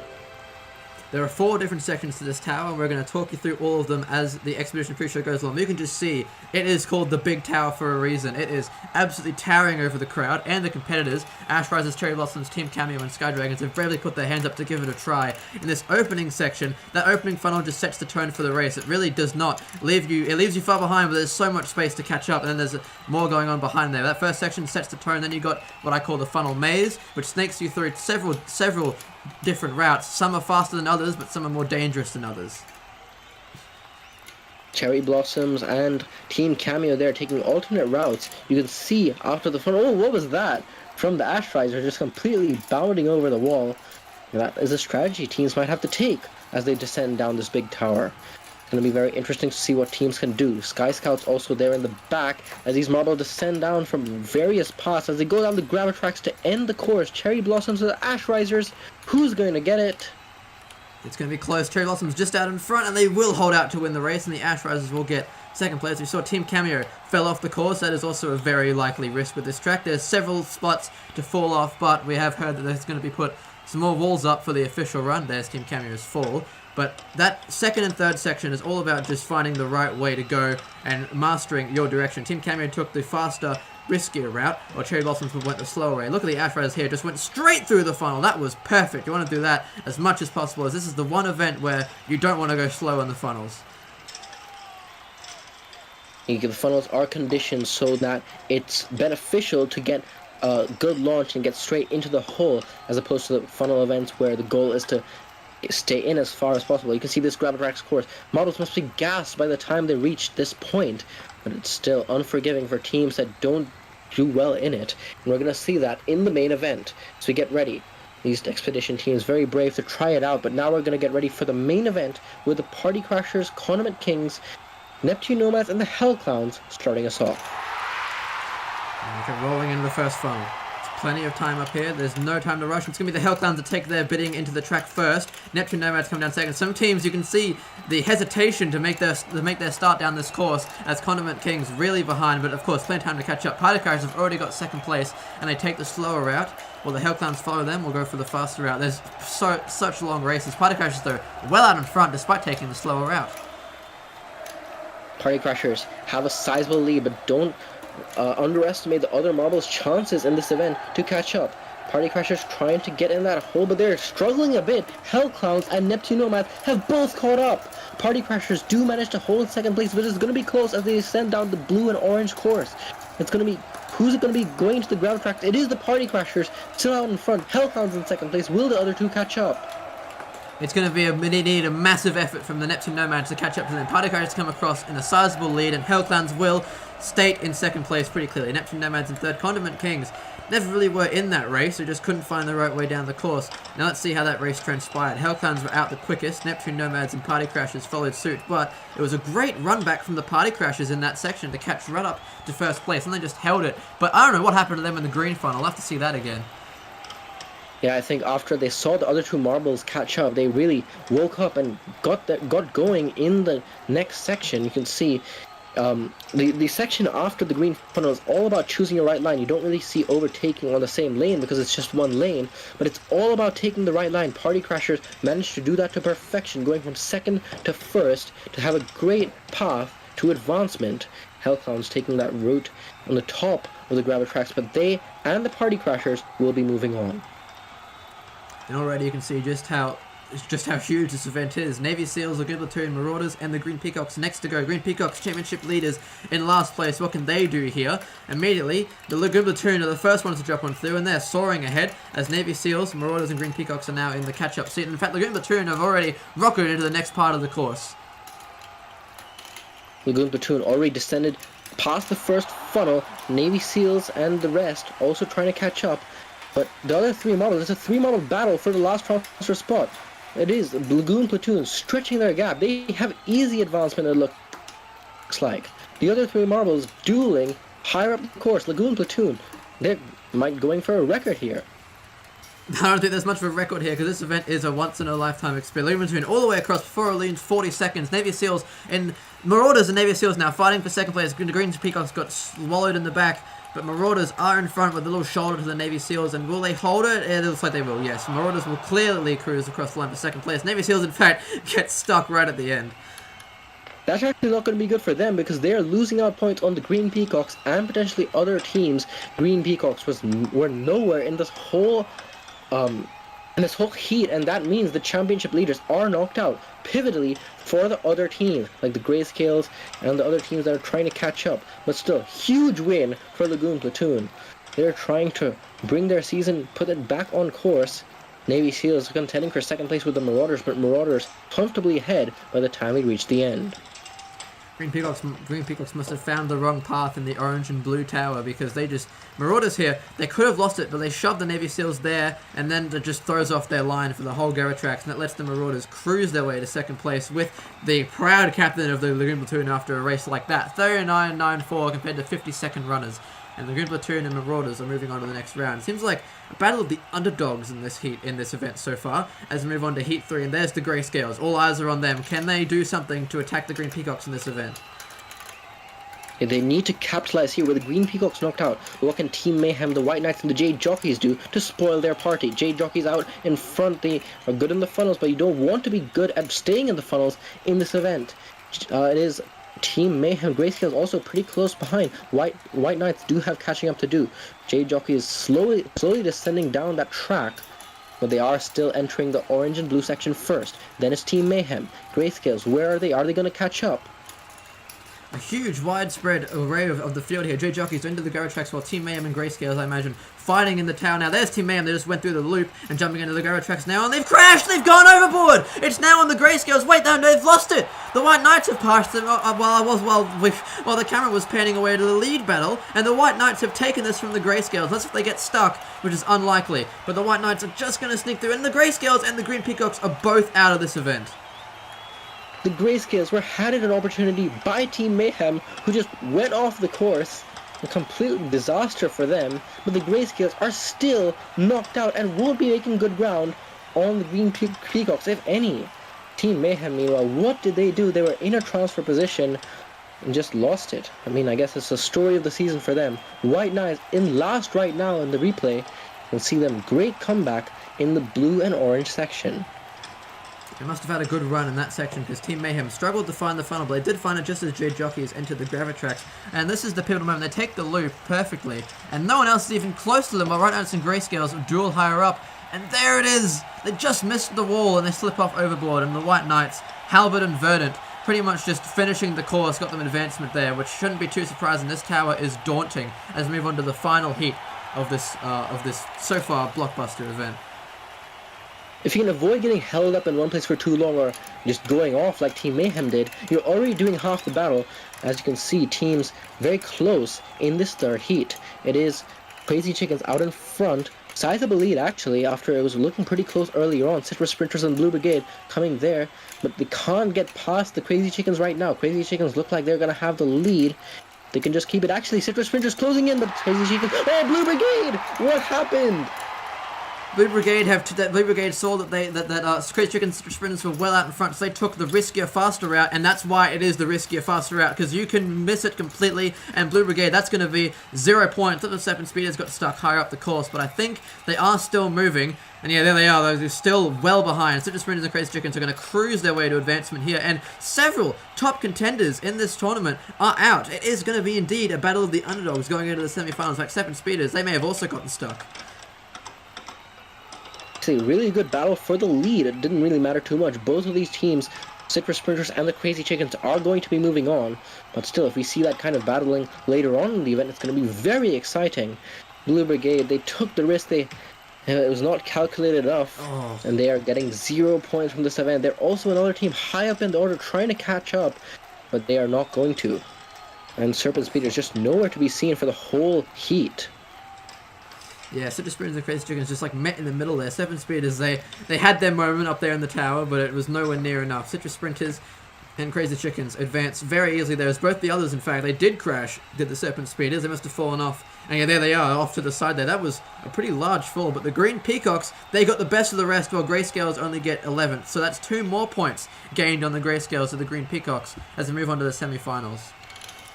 Missed opportunities for the teams up in the standings to capitalize off the Green Peacocks not advancing. But now we're on to the semi-finals. Party Crashers also trying to resurge in this tournament in the later events. Jade Jockeys as well. Citrus Sprinters down in the order. What can any of these teams do? Where are the Party Crashers? Citrus Sprinters and Jade Jockeys out in front. Then it's the Marauders. Party Crashers had a great start, but they must have really struggled in that first section of the track after they took the lead, as now it's all these 3 fighting in the risky route. None of them have crashed so far, and it's these 3 fighting for the advancement spots. Party Crashers will need a miracle to catch up here. Sprinters first on 3, followed by Marauders and Jade Jockeys. They're all Citrus Sprinters and Marauders are on the far right tower. Jockeys are in the loop. Oh, it's going to be a third race in the gravel tracks. This is what it all comes down to for the final spots. Citrus Sprinters, Marauders. Here come the Jade Jockeys. Will they get by in time? Yes, they will! Jade Jockeys, at the final moment, will steal advancement from the Citrus Sprinters. What a final last gasp effort to get advancement. Party Crashers nowhere, but the 3-way battle continued from the track into the green funnel, into the orange and blue section, and all the way to the final part of the Gravitrax course. What a race that was. Indeed, Citrus Sprinters looked like they had the race in their stride, but in the Gravitrax, that's a section that we've seen very little action in. The Gravitrax we've seen, the Citrus Sprinters went from first to last just in the Gravitrax, or first to third in the Gravitrax alone. Jade Joggers and Marauders collided in the green funnel, which probably slowed them down enough to both enter it quickly enough. And that was really critical, actually. Citrus Sprinters, big lead. Let's see how the entrance was for these 2. Marauders, it was very good. They went from 3rd to 1st. Jockeys, I thought they were finished by that point. I don't know how they managed to come back so quickly, but it was very impressive. Marauders and Jade Jockeys, a great effort to get to the final. For an event that is almost a minute long, it is mere milliseconds for those 2 teams for advancement. How crazy is that? But now we're going on to the semi-finals. White Knights, Lagoon Platoon, Crazy Chickens, and the Hell Clowns. Can any of these teams rise up the order? They're not necessarily the teams at the top of the standings, but they can still do with some big points here. But they're going to want to advance to the final to do it. Hell Clowns out in front, then it's the White Knights, Crazy Chickens, and Lagoon Platoon coming after them. Lagoon Platoon in 3rd place, but it's a 3-way battle in that funnel. Crazy Chickens also, all of the marbles, no one is lagging behind right now. It's a very close race in this one. White Knights and Lagoon Platoon are in the faster route, and so are the Crazy Chickens. Hell Clowns a bit behind, but they've got easily time to catch up. Now, Hell Clowns are actually in 4th in the standings here. They are pretty high up there. White Knights already through the green funnel, but Lagoon Platoon, they're struggling. Hell Clowns and Chickens are both charging. It's going to be between all 4 of these. Could easily still miss, but the White Knights are well out in front and look like they'll advance. It's going to be between these other 3 for those spots in the funnel. Big lurch for Lagoon Platoon to get into 2nd place. Crazy Chickens trying to catch up. Hell Clowns, I think, are done. Crazy Chickens. Oh, White Knights are stuck! And they get a bump from Lagoon Platoon. But it doesn't get them dislodged. And meanwhile, Crazy Chickens will pick up the pieces and get advancement to the final. What happened to the White Knights? They just had to keep it clean, but they did not. That is the biggest mistake I think we've seen. One of the biggest mistakes we've seen all event. The White Knights had it pretty much a full 10 seconds ahead of the rest. They went through the rest of the course fantastically. But at the very last, hexagon of the Gravitrax, they get themselves caught. And the Lagoon Platoon and Crazy Chickens will sneak. Look at this by the Crazy Chickens, but they jump over the wall and sneak in front of the Lagoon Platoon. Only just. They really wanted that final spot. But in the end, they didn't even need to do that because White Knights in front of them were caught right there. That is just so rough for the White Knights. They were almost given a lifeline to the Lagoon Platoon, but it was not even enough to get them dislodged and set a time. So they will get 7th, Party Crashers 8th, so they won't also get a good time and get good points. But now we're on our way to the final. Marauders, Crazy Chickens, Jade Jockeys, and Lagoon Platoon. None of these teams are up there in order, but one of them will win gold here. This is going to be, we're facing now those semi-finals when this is going to be wild. Lagoon Platoon first to drop one through. It's a far way back, but Crazy Chickens do follow suit with Jade Jockeys in 3rd. Through the far funnel, the Lagoon Platoon do still hold the lead, and Chickens, although however, are still very close. Could be between these 2 as the other 2 seem to be straggling a little bit. Jade Jockeys looking pretty good down there. Crazy Chickens also contending with them. Need to drop on through with them. That was actually Lagoon Platoon Lagoon Platoon has the lead and has a great green funnel, and they are in the lead right now. Crazy Chickens in second place, Marauders in third. Where are the Jade Jockeys? It's going to be between these two. Lagoon Platoon and Crazy Chickens in the far right tower. They enter the gravity tracks as we speak. Lagoon Platoon are in first place. Will they hold it to the bottom? But the Marauders come out of nowhere. They're in this race too. Lagoon Platoon though out in front. They have the lead for now. A shove to the Crazy Chickens. It actually helps them. The Crazy Chickens run forward. Goodness me, last second they steal the gold from Lagoon Platoon, who had that whole event pretty much in their stride. Goodness me. Whoa. To see a replay of that. Crazy Chickens, a last gasp effort to shoot in front, and after their battle with Lagoon Platoon in the semi-finals, they did not get the win there. They get the win here in the final in Big Tower. Lagoon Platoon, second place, they had the win, but look, huge effort from Crazy Chickens at the final moment to steal gold. I'm just exhausted after that. That was like a marathon in of itself, and I'm just up here in the commentary booth. Lagoon Platoon had that all figured out. The Crazy Chickens are actually very close in that far right tower in the orange and blue section, but right here, Lagoon Platoon and Crazy. Let's see, where was the move made that gave the Chickens the win? I don't know how the Marauders caught up so quickly. That was very impressive. Where is it? I'm waiting for it. There was like a shove. A shove right there, slows the Chickens down, and then they just rocket between everything straight into first place. Fantastic by Crazy Chickens. Yeah, threading the needle for the Crazy Chickens good enough. Marauders also hat tip to them. They were contending for the lead almost in the final Gravity Tracks course, but still third place is solid for them. Lagoon Platoon in second and Crazy Chickens first.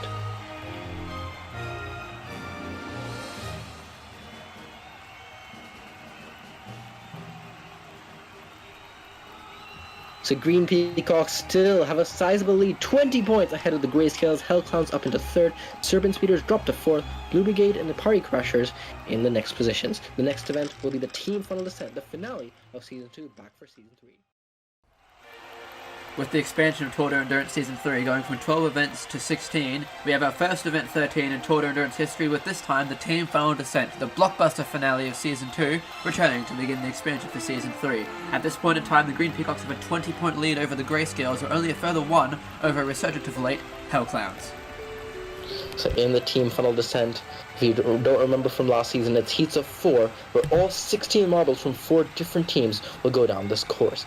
They'll get points depending on where they finish from 1st to 16th. You want to be as late as possible going through the final hole, and the team that gets the most points, the top 2, will advance to the semi-finals. Top 2 from the semi-finals will advance to the finals. We're seeing how it's done with the Expedition teams in this first round.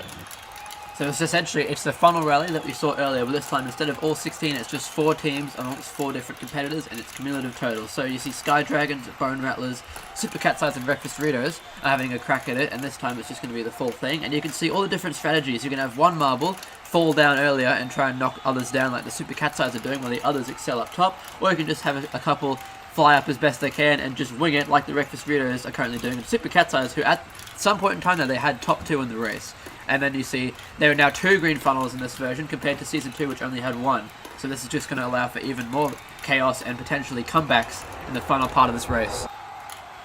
Yeah, a lot of different strategies at play here. You want to have as many marbles as high up as possible, but also you don't want to have marbles tripping each other up if they're on the same team. So we'll have to see if teams are wary of that in this event. You can see Breakfast Doritos and the Sky Dragons also circling pretty well in the top green funnel. Now a lot of them down in the bottom green funnel. That's when you know the event is coming to a close, at least the heat in this one. Alright, so looking at this one, it's a Super Cat's Eye that comes on through first. So that's just 1 point for one of them. But the other competitors are doing quite well. One of them is standing strong. You see a Sky Dragon there, he popped out. You just don't have to get into the catch base. You just have to, drop through that final funnel and you'll be fine. Super Cat's Eye still have 3 on course despite their last marble coming in first place. Sky Dragons have 2 as well, but that's not going to last very long with this. Breakfast Dorito pushing him in, and look at this, 2 for the Super Cat's Eyes over 1 for Breakfast Doritos and Sky Dragons. They've come out of this looking the best, but with their marble finishing last, inconsistency could be a big problem in this event for the main show teams, as we've seen here. Yes, so it's just 16 points for getting first, 15 for second, all the way down to 1 for getting last. The Sky Dragon will individually get the win, but I don't think they had the consistency to potentially move on if this was a main league event. So you can see Sky Dragon, Super Cat's Eyes at 2 and 3. That's the consistency that you want to see in this event. Bone Rattlers also down the order. Now, something that is quite important, or that I neglected to mention, that Sky Dragons here actually still hold the total endurance record that they set in the pre-show back in Season 2, that no one was able to beat in Season 2, but could someone pick it up and beat it here, as we move on to Heat 1. Finally onto the main trade, looking at the Platoon, White Knights, Condiment Kings, and the Navy SEALs. Now, all of these teams are that further up the standing, so we'll see if any of these teams can jump up with potentially a medal. 2 will advance to the semi-finals. Condiment Kings looking pretty good. White Knights looking very good with 3 marbles in the top funnel. They still have a 1-2 going on right now, while Lagoon Platoon and Navy SEALs plummet down into the orange. Orange funnels are where you can start to make your comeback. So he is opening one, set the tone. There's 3 for the White Knights compared to 1 Condiment King, who fights 2 of them off, but the White Knights do have the individual lead. But look at the White Knights, they've got all 4 of theirs up in the top order at the moment, while Navy SEALs have already had 1 cross the bridge, and soon to be 2, but there's a trio of the Lagoon Platoon also down there. But the White Knights, early on, they have the race in their stride as the number 2 seed in this event. Sorry, they got set silver in this event last season, while Serpent Speeders got the gold. So the home crowd feeling a bit excited about this one, I'm sure. Yeah, Condiment Kings also looking pretty good with 2 marbles fairly up there. Navy SEALs about middle of the pack for them. They have 2 marbles close to the end of the orange funnel. They have 1 also down in the green. Lagoon Platoon, they have 3 marbles already in the green. So 2 marbles for the Condiment Kings. So White Knights are the only team that's really looking very comfortable right now. All the teams still had 1 except for the Navy SEALs now in the orange funnels. The White Knights and the Lagoon Platoon have the last 2 left. Lagoon Platoon, they have 1 marble well up top, but they have 3 well down below. That's the opposite of what you want to do with that strategy. Is the White Knights still, they're going to have 1 well ahead of the rest here if they can avoid collisions with the other 3 marbles still in that top green funnel, 2 of which they were Condiment Kings. So throughout this whole race, we've seen Condiment Kings and White Knights pretty much dominate this race, and it looks like that's going to hold to the end. 2 Lagoon Platoon coming through, and the Navy SEALs are close to the event horizon. In fact, there's actually 3 Lagoon Platoon, 2 Navy SEALs. It's pretty much, I don't know if math needs to be done here. This looks well over with 3 White Knights and 3 Condiment Kings still left compared to 1 for the other 2 teams. Yeah, the White Knights were looking a bit shaky compared to what they were earlier on in this heat, but then they recovered very nicely in the final green funnel. Condiment Kings also, I think, a bit overshadowed by the White Knights, but they were very consistent as well. Lagoon Platoon and Navy SEALs, they do have 1 marble that holds on for a good total, but it's not nearly going to be enough for either of those 2. And meanwhile, this last White Knight is just going to showboat their way to victory. They're just playing some mind games now, using that. Perhaps this is it could always be the mind games in this. You take as much time as you need, showing what you can do as just an individual, and that your team, while they can do good, they could, with runs like that, with competitors like that, and 2:25 is very close to the course record. So that White Knight marble knows what they're doing clearly when they get up into the lead. So dangerous competitor he is. But let's see how this race transpired. Lagoon Platoon were never really in it. Navy SEALs toward the front, they could have had a comeback, but they had all that. Look at that, 13th, 14th, 15th, 16th, bottom 2, and then the next 2 after that for those 2 teams. So they just couldn't figure it out, I don't think. White Knights and Condiment Kings easily going to advance here.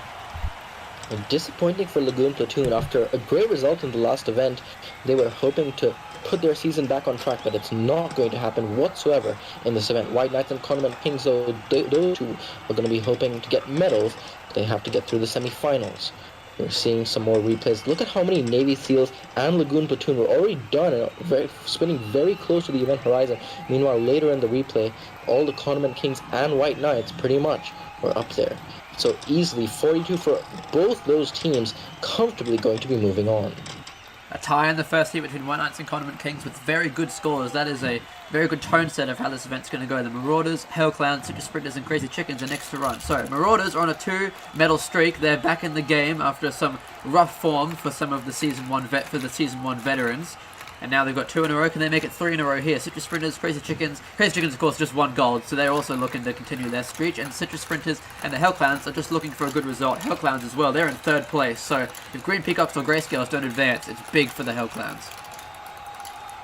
Yeah, 3 teams here, arguably, all have pretty good form as of late with the Marauders, Chickens, and the Hell Clowns. But currently, it's the Citrus Sprinters in the front with 1 marble ahead, but no one else on their team is doing that well. Marauders have 3 fairly up there now, 2 of them circle down in that funnel, which has like 6-7 marbles already. 3 Marauders still circling pretty well. Crazy Chickens, Hell Clowns, and Citrus Sprinters all have 1 apiece up there. Now we start to see those entrances into the green funnel. There's 1 of every team except for the Marauders, but there are 2 that suddenly pile into the orange funnel.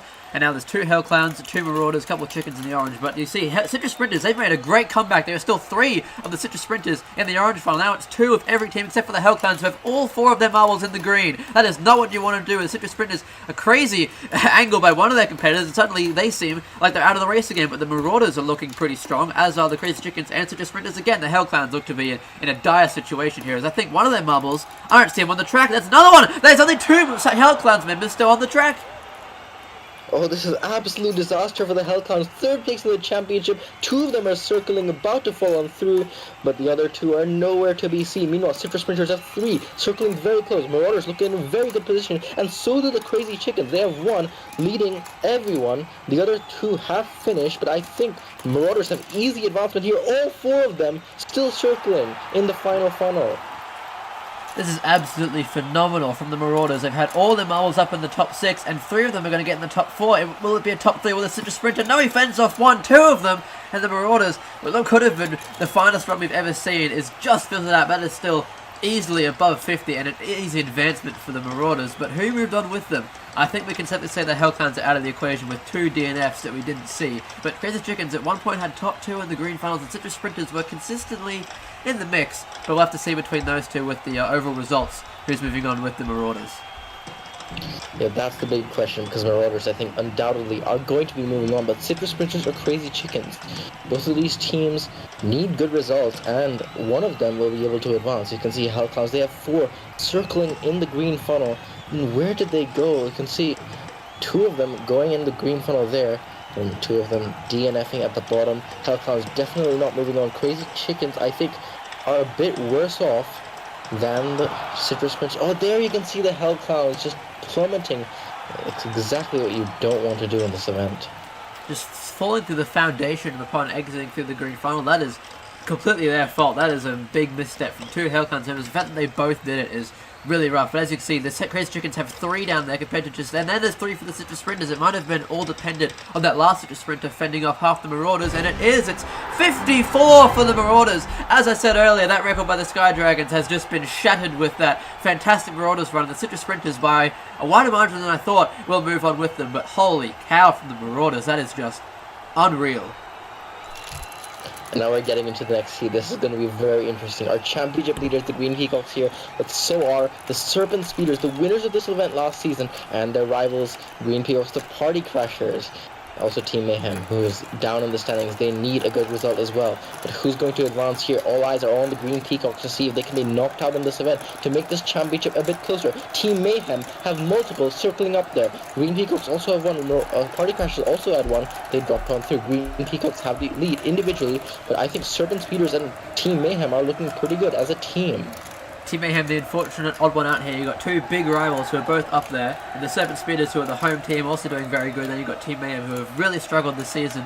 Can they get something going here? It looked good at the opening, and they're still up there, but a couple are starting to stumble down. The Green Peacocks, though, look to be in the best spot at the moment. They've got 2 in the highest positions, 1 in the just across the bridge, and 1 who just came across the bridge. But they've also got 1 from each team, now 2 from the Serpent Speeders, now 3 actually from the Serpent Speeders in the green funnel. They start to pile in, but Team Mayhem and the Party Crashers have the most consistency. Green Peacocks have just 1 up there, and now Team Mayhem, as I'm saying that, there's not going to be 1. That's a 1-2 for Team Mayhem with the green funnels to go.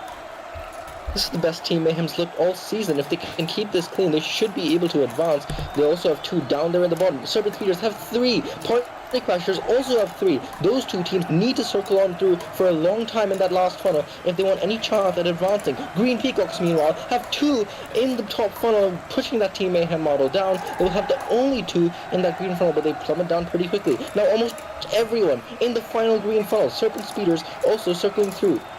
It's every man for himself at the very end of this race here. There's 3 from I cannot tell any team. There was 3 for Team Mayhem, there's 3 for the Speeders, but there's, importantly, there's 3 from the Green Peacocks, and they're not going through. 3 for Green Peacocks left, as there's 6 left on the course, so Green Peacocks, I think, through consistency, are going to advance. Oh, they just can't beat out that last Team Mayhem marble. But did Team Mayhem's early consistency do just enough to fend off the Serpent Speeders? From what I saw, I think the Party Crashers, their teamwork in the funnel still leaves a lot to be desired off of their individual, compared to their individual funnel performances, so I think they've missed it here. But between Team Mayhem and the Serpent Speeders, one of those 2 is going to join the championship lead in Green Peacocks, who look to be back on form after a couple of missteps. The Party Crashers. This is the event that they won the championship in last season, but I think it's fallen away from them. But it's very close to that final green funnel. Pretty much everyone in that final green funnel, but very little gaps between all the marbles. Serpent Speeders or Team Mayhem. Who's going to advance, though, with the Green Peacock? I think it's safe to say that our championship leaders are going to be moving on. Team Mayhem, they do get the individual win, and it's good enough by 3 points to put them into the next round. Team Mayhem finally have something to smile about. This is great to see from Team Mayhem, and the Jam. We move on to Heat 4 with the Jade Jockeys, Blue Brigade, Grayscales, and Neptune Nomads. Grayscales now sweating bullets, seeing the fact that the Green Peacocks have advanced, and in quite dominant fashion, I would say, to the Green Peacocks. So if Grayscales can get through here, we're going to see perhaps those two rocket ahead with the Hell Clowns and Serpent Speeders lost. But the Jade Jockeys, great in the funnels, and Blue Brigade did well here previously, but Neptune Nomads have absolutely zero experience in this event. So we'll see how they go against 3 pretty good funnel teams, especially in the team funnel descent. Grayscales look early on; they look in the best shape. Yeah, the Grayscales are no strangers to contending for a championship, of course, as the Season 1 champions. They have 2 circling on through on the top. Jade Jockeys look very inconsistent with 1 up there, but all the other ones down the order. Neptune Nomads also fairly mixed for them. Same could be said for the Blue Brigade. All of them in the span of 3 orange funnels, the last 3 orange funnels, with one of them in the 4th. Now they circle on, now they drop down through, but Grayscales continuing those 2 marbles in their high position. I don't know if you saw, but the first 3 marbles to enter the green funnels were all Jade Jockeys contestants. That is really bad for the Jade Jockeys. While Grayscales still have 3 of the 4 marbles now remaining in the orange funnels are all the Grayscales. This is absolutely fantastic from the Grayscales so far, but the green funnels, it is still very close. There are 2 Blue Brigade members up there, and some are starting to push forward in the second green funnel. It could still slip away, as we saw from Serpent Speeders and Party Crashers in the last heat, but 2 Grayscales compared to 1 Blue Brigade and Jade Jockeys. This is going to be very close toward the end. Jade Jockeys already starting to finish. All the Neptune Nomads also pretty close there. Blue Brigade also not in a great position apart from that marble at the top. Grayscales, I think, are the only team that have consistency with their 4 marbles. Blue Brigade also have 3 marbles up there. Jade Jockeys somehow have kept 3 marbles all the way in the event. One has dropped down through now, but look at the Blue Brigade and the Jade Jockeys. Both of these teams have marbles that have kept on all the way to the end. Grayscales, I think, fell apart a bit at the end, but will it be enough for them to move on?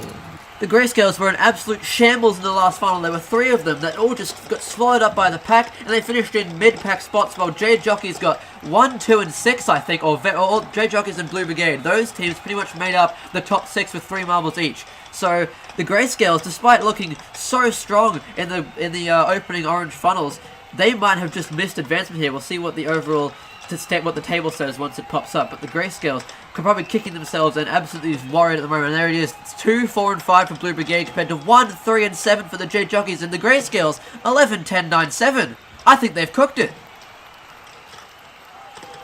I think Jade Jockeys and Blue Brigade have done a wonderful job to hold out, especially the Jade Jockeys in that bottom green funnel. I thought they were done by the time they had so many marbles down there, but they've done a fantastic job of holding out to top positions in this heat. In fact, the entire Grayscales trio squad there just got mushed by a single Jade Jockeys member, just pushed them all to the middle, and they couldn't do anything about it. They were completely just like stuck behind them, and the draft was not working at all. And the Jade Jockeys, with just that one play, have pushed themselves. They have pushed themselves into the next round. With the Blue Brigade, the Grayscales ruined themselves in the green funnels, and they couldn't do anything to stop it. And they will finish in 10th place. Dear me, the Green Peacocks celebrating now, because now it's all them to try and push this lead as far as they can as we move on to semi-finals. They will be joined by the White Knights, Citrus Sprinters, and the Jade Jockeys in semi-final A. Yeah, so Grayscales out Hellhounds also nowhere to be seen. 15th in this event for them. Green Peacocks, the ball is in their court, but can they get a medal or will they be knocked out in the semi-finals? We'll have to see. White Knights and Jade Jockeys looking pretty good in the top funnel so far, but it's still early days with the Citrus Sprinter also doing pretty well up there. Jade Jockeys and, oh, that's the Green Peacocks falling down through into the orange now. So early days, White Knights look just as good as they did in the first heat. They were dominant in Heat 1 despite the Condiment Kings keeping up very well with them. But this time they look just as well. White Knights have all their marbles in I'd say the top half of the order until one is pushed through by an absolute mosh of marbles in that third orange funnel. But the Green Peacocks have wonderful in that. While Jade Jockeys have several, while they have just one up at the top, with Citrus Sprinters still holding out. And the White Knights, and now the Green Peacocks have 2 on a resurgent just before they come across the bridge. So this is still anyone's race, I'd say. But again, the Jade Jockeys already have 1 into the green and already approaching the horizon of that first green funnel. So to the jockeys. Can they go for another late race comeback?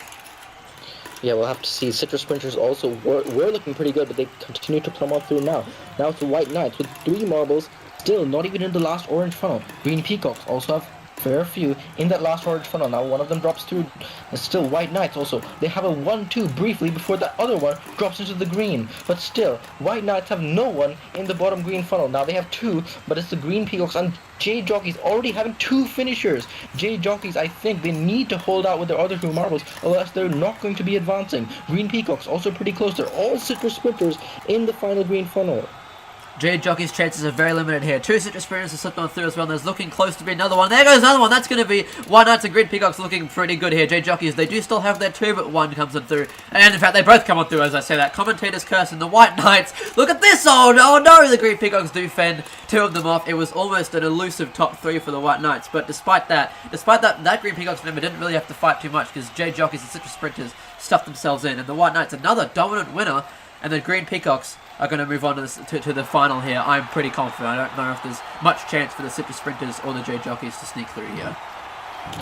The White Knights, this is the second time after a heat you saw that one marble circling through for a long time, but the White Knights might be a dangerous contender going to the final. But the Green Peacocks as well done a wonderful job in the later part of the semi-final to, I think, do enough to advance. The J Jockeys looked nowhere throughout the entirety of this heat, and they couldn't make the comeback, and Citrus Sprinters also fell apart towards the end. 3 from 12, 13 to 14. Green Peacocks looking very consistent. The White Knights, though, they're most consistent. You saw the record of 54 got shattered earlier. If that one White Knight member who finished lower down had done just as well as his teammates, we could have seen it broken again. But I don't think that that's going to be broken quite yet. The White Knights, though, had a wonderful run, one of the finest runs of the day for sure, because they kept up the whole way. The Green Funnels did not ruin their race, as it did for teams like the Grey Scales, but the J Jockeys and Citrus Sprinters will be kicking themselves after that. Green Peacocks, though, championship leaders, are again in the final with a 75% chance, in theory, of getting a medal. 49 and 43, dominant by those 2 teams. Goodness me. The White Knights almost having a Marauders-esque run. We're going to be seeing the Marauders after their amazing run in the heats. We're going to be seeing them here with Team Mayhem, Condiment Kings, and the Blue Brigade to see who joins the White Knights and the Green Peacocks in the final. Team Mayhem and Marauders in the same semi-final. This is going to cause for some confusion, I imagine, for me and Ramen, but we'll see how it goes. There's 3 Team Mayhem early on compared to just 1 Condiment King and Marauder. So the Marauders, though, do have the early individual lead, and as the absolute mosh of what looks like to be a good chunk of Team Mayhem again in the second translucent final as they start to drop into the orange. But it's too early to tell. But Team Mayhem and Marauders early on, they look alright.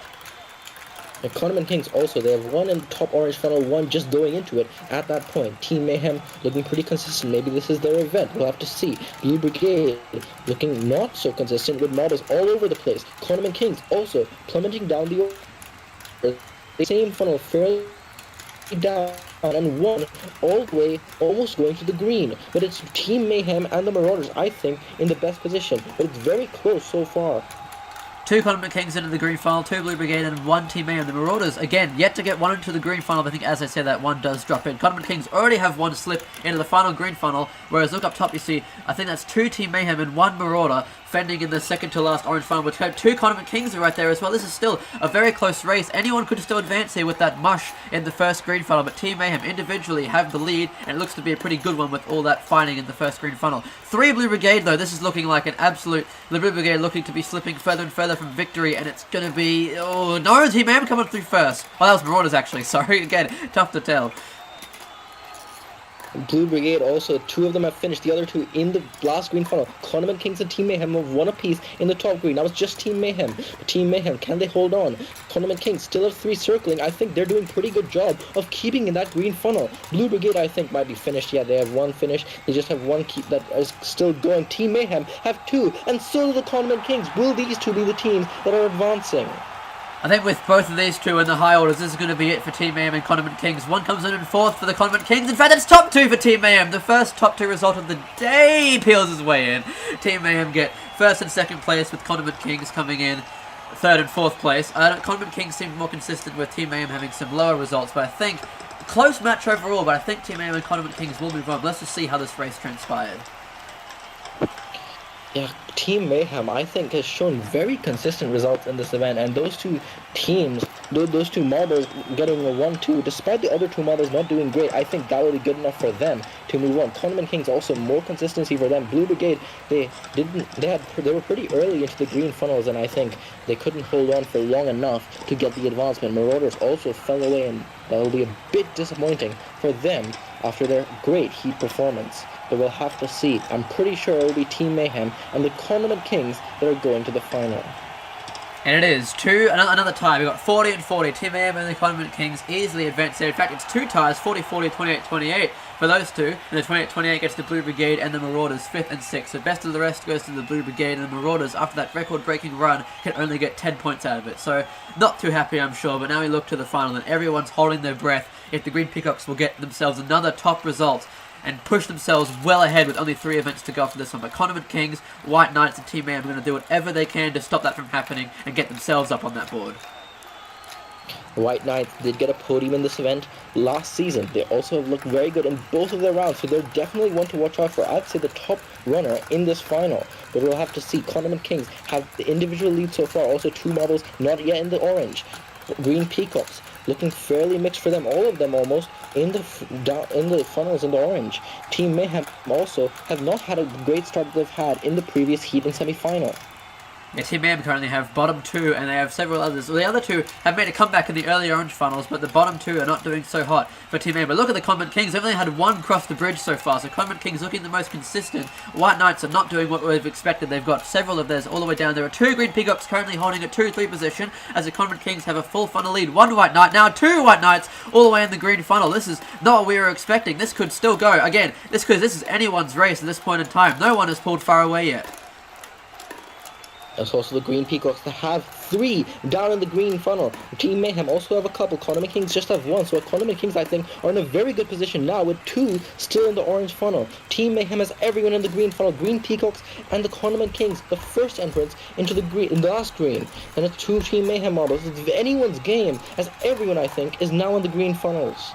I'm seeing a comeback from the White Knights. They've got 2 marbles up there. It's about all they finesse. No, it's just down to 1. It's 1-1, and the White Knights again have 1 that's going to pull ahead of the rest. So that one is likely going to win this race with the mess that we're going to see in the second green funnel. Oh, Green Peacocks come on through in first. We have to look at this order very carefully. 2 Peacocks are already done. Make that 3. They're not getting a medal here. You can breathe a sigh of relief, fellas. Condiment Kings had 3 up there. They had more consistency, but the White Knights have got to push. They're going to push for top 2. They are! This is going to be very close. Again, the Heat 1 advances. Condiment Kings and White Knights are very close for this gold. I have no idea who's got it. What a comeback from the White Knights. We were thinking maybe they expended too much energy in the early rounds, but they were just saving it, I think, for this last amazing performance again by the White Knights. They have the top 2 in this, but is it good enough? Do they have the consistency in this final to get the gold? Green Peacocks, I don't think are going to get it, and I think Team Mayhem will hold on for the bronze, but who will it be for gold? That is Team Mayhem's first medal of these games, and at a very good time to start doing it, get some upward momentum for these final 4 events. So Team Mayhem, well done for that bronze, because Green Peacocks had 3 of their marbles in the bottom 5, which pretty much condemns you to miss the podium in this event. But we'll have to see what the order says. Condiment Kings and White Knights are the 2 to look out for who on earth won gold. Condiment Kings looked to be the most consistent throughout the race, but the White Knights pulled back in the orange funnel. Look at that, 1-2, but also 11-13. Condiment Kings, 4 of their marbles, all 4 of theirs finished above the bottom 2 of the White Knights. This is going to be so close. Will the 1-2 of the White Knights bring them to the gold medal spot? It's so tough to tell between those 2 teams. I think it's pretty safe to say that it's between the White Knights and the Condiment Kings. But who will it be? White Knights, they had 2 great finishes, but is it going to make up for the other 2 marbles finishing below all the Condiment Kings?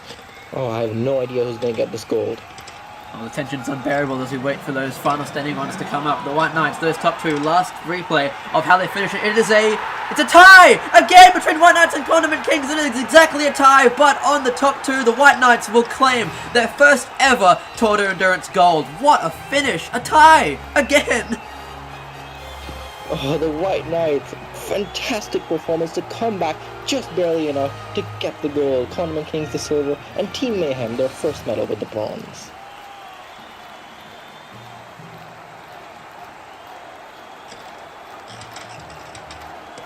And with that gold medal, White Knights jump 5 into 6th place. But with that Consistent performance, 12 points for the Green Peacocks. They stretch the gap to 26 points ahead of the Grayscales. The next event will be the Triathlon. It's only appropriate that for a competition based on endurance, the Triathlon is featured in it. And here, after event 13, with 3 events to go, we are here in Season 3 of Tour de Endurance. With the Triathlon, the Green Peacocks have a big lead, but in this event they have to master 3 disciplines in order to do well here.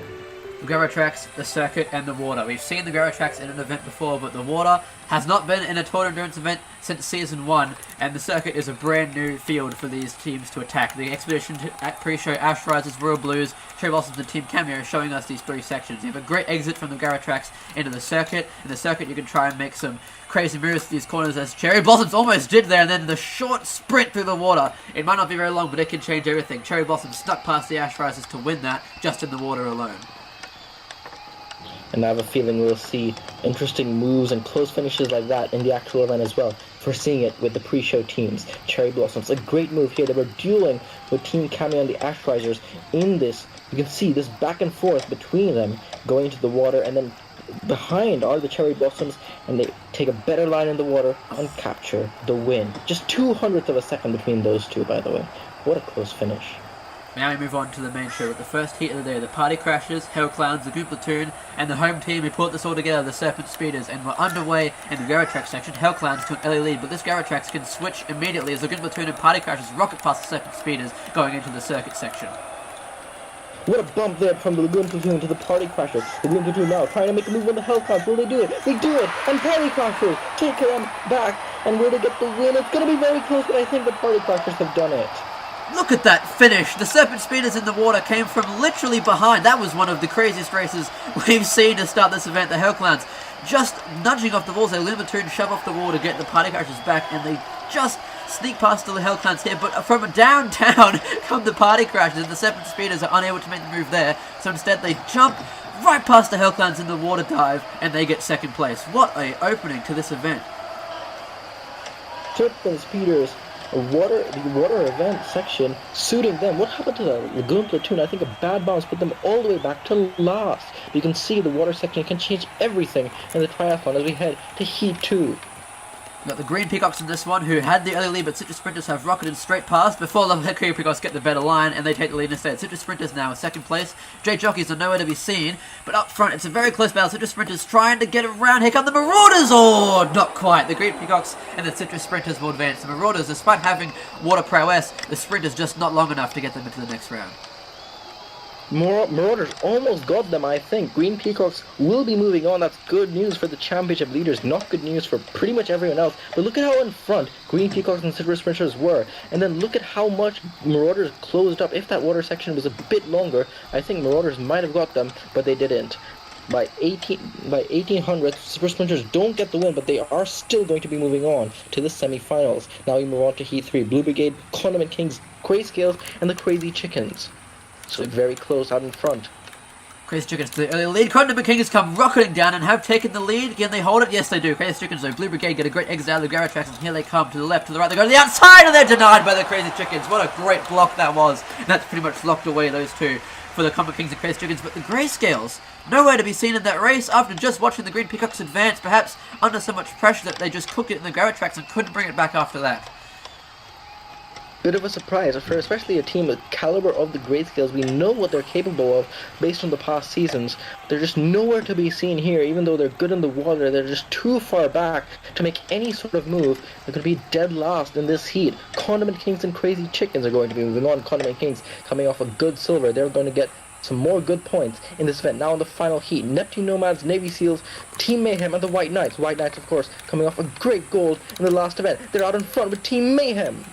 White Knights and Team Mayhem are well out in front, but Navy Seals were able to keep up, and now they're well far behind. Here come the White Knights! A great move on Team Mayhem there down the stretch, and these two should stretch. Oh, Team Mayhem throw the White Knights back, but not back far enough for Navy Seals or Neptune Nomads to catch up. Let's see. White Knights and Team Mayhem had just the most perfect Garrotrax. Look at that. That's gorgeous. You can't do it much better than that, I don't think. But Navy Seals did it as well.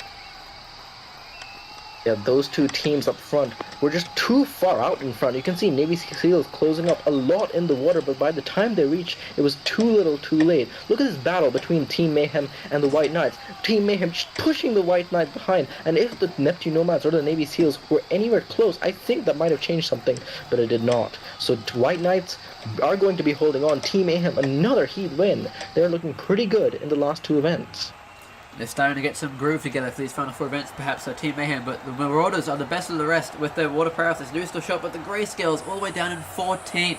All eyes are now on the Green Peacocks, all teams to potentially pass the Greyscales, as they've been really struggling these past few events. What can the White Knights, Condiment Kings, Party Crashers, and Citrus Sprinters do in the first semi-final? Party Crashers up to an early lead, but White Knights and Condiment Kings are fighting to try and catch up.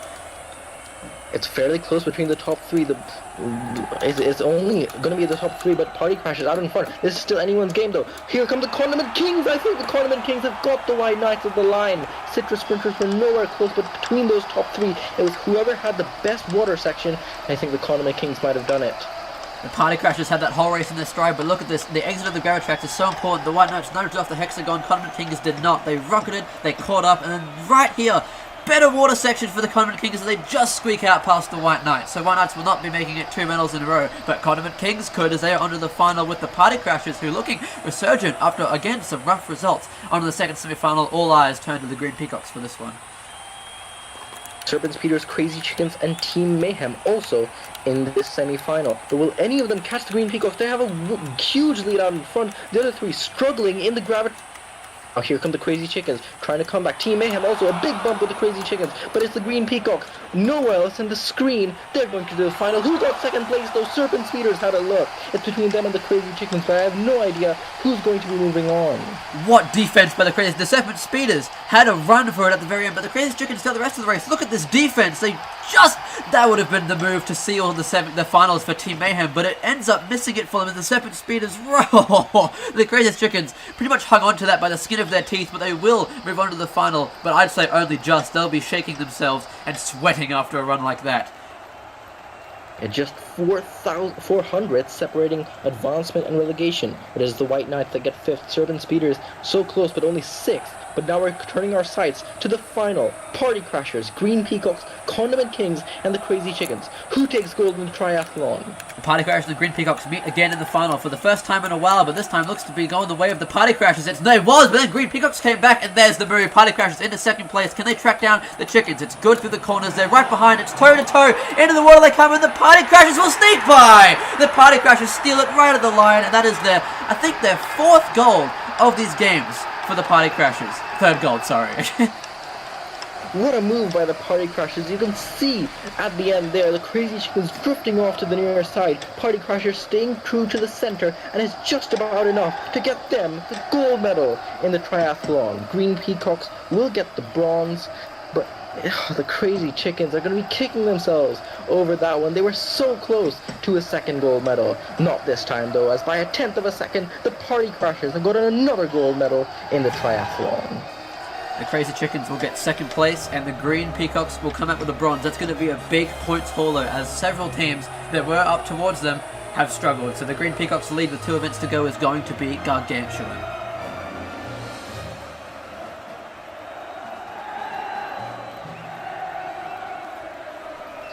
Now let's see that total. The point lead going into the final event is a massive 36 points over the Serpent Speeders now. Greyscales have fallen to 4th. Party Crashers up into 3rd. It's completely changed going into the next event, Jousting. But can anyone catch a 36? With just 2 events to go in the Hoarder Endurance Season 3, the Green Peacocks have a 36-point lead over the Serpent Speeders, and the Party Crashers, Greyscales, Condiment Kings, and the White Knights are also very close in that battle for 2nd place. Can any of those teams try and track down the Green Peacocks as best they can in this event? Otherwise, they will clinch the championship right here in the Jousting. This event, an all-out brawl. You can see 2 teams going at it, trying to push the block as far into the opponent's territory as possible. We'll see 2 of the expedition teams showing us how it's done. Marbles will go down at different times pretty much for all of them, all 8 of them on the board, pushing the block back and forth, and we'll see definitely matches that might go one way that actually go the other. And we'll see, as this event is the penultimate event, it will definitely be an all-out brawl going to the finale.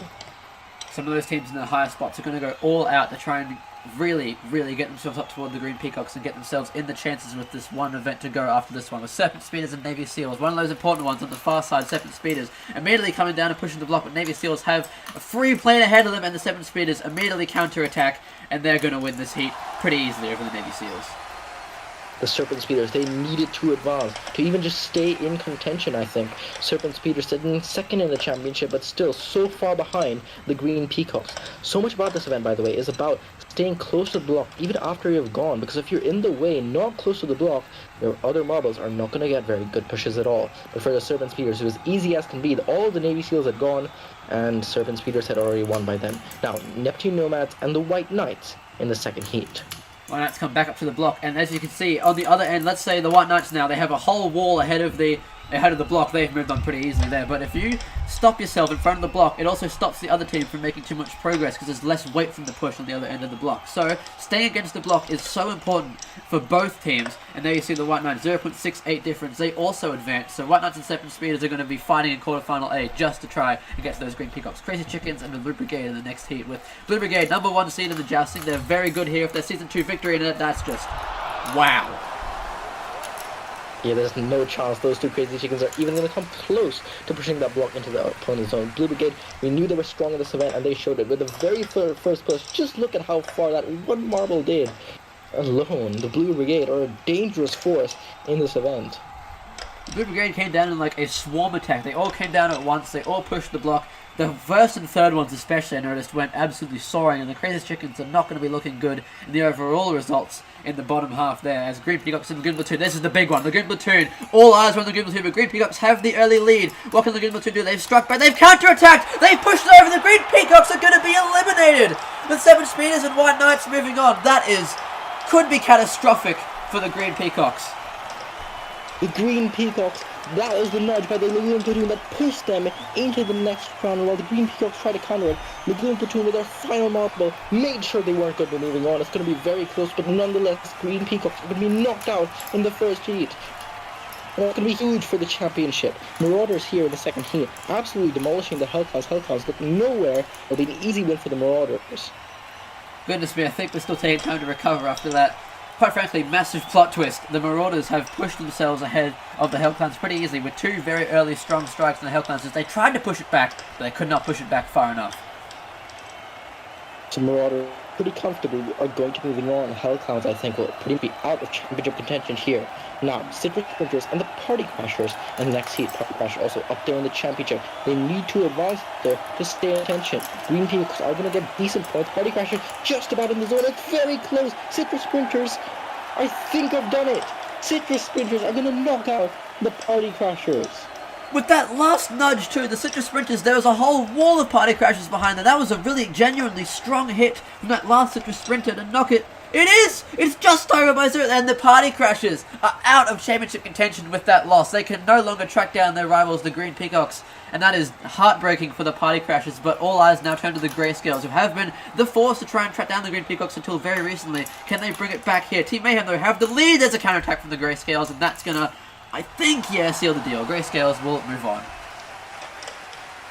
Team Mayhem just did not do a good job whatsoever of staying close to the block. Perhaps that lack of experience is showing in this event with the Grayscale just pushing it barely, but it's good enough for them to move on, and they critically needed to ahead of Team Mayhem. So they are still going to be in this championship fight, at least for the later part of this event. Now, Condiment Kings and the Jade Jockeys in the final heat before we move on to the quarterfinals.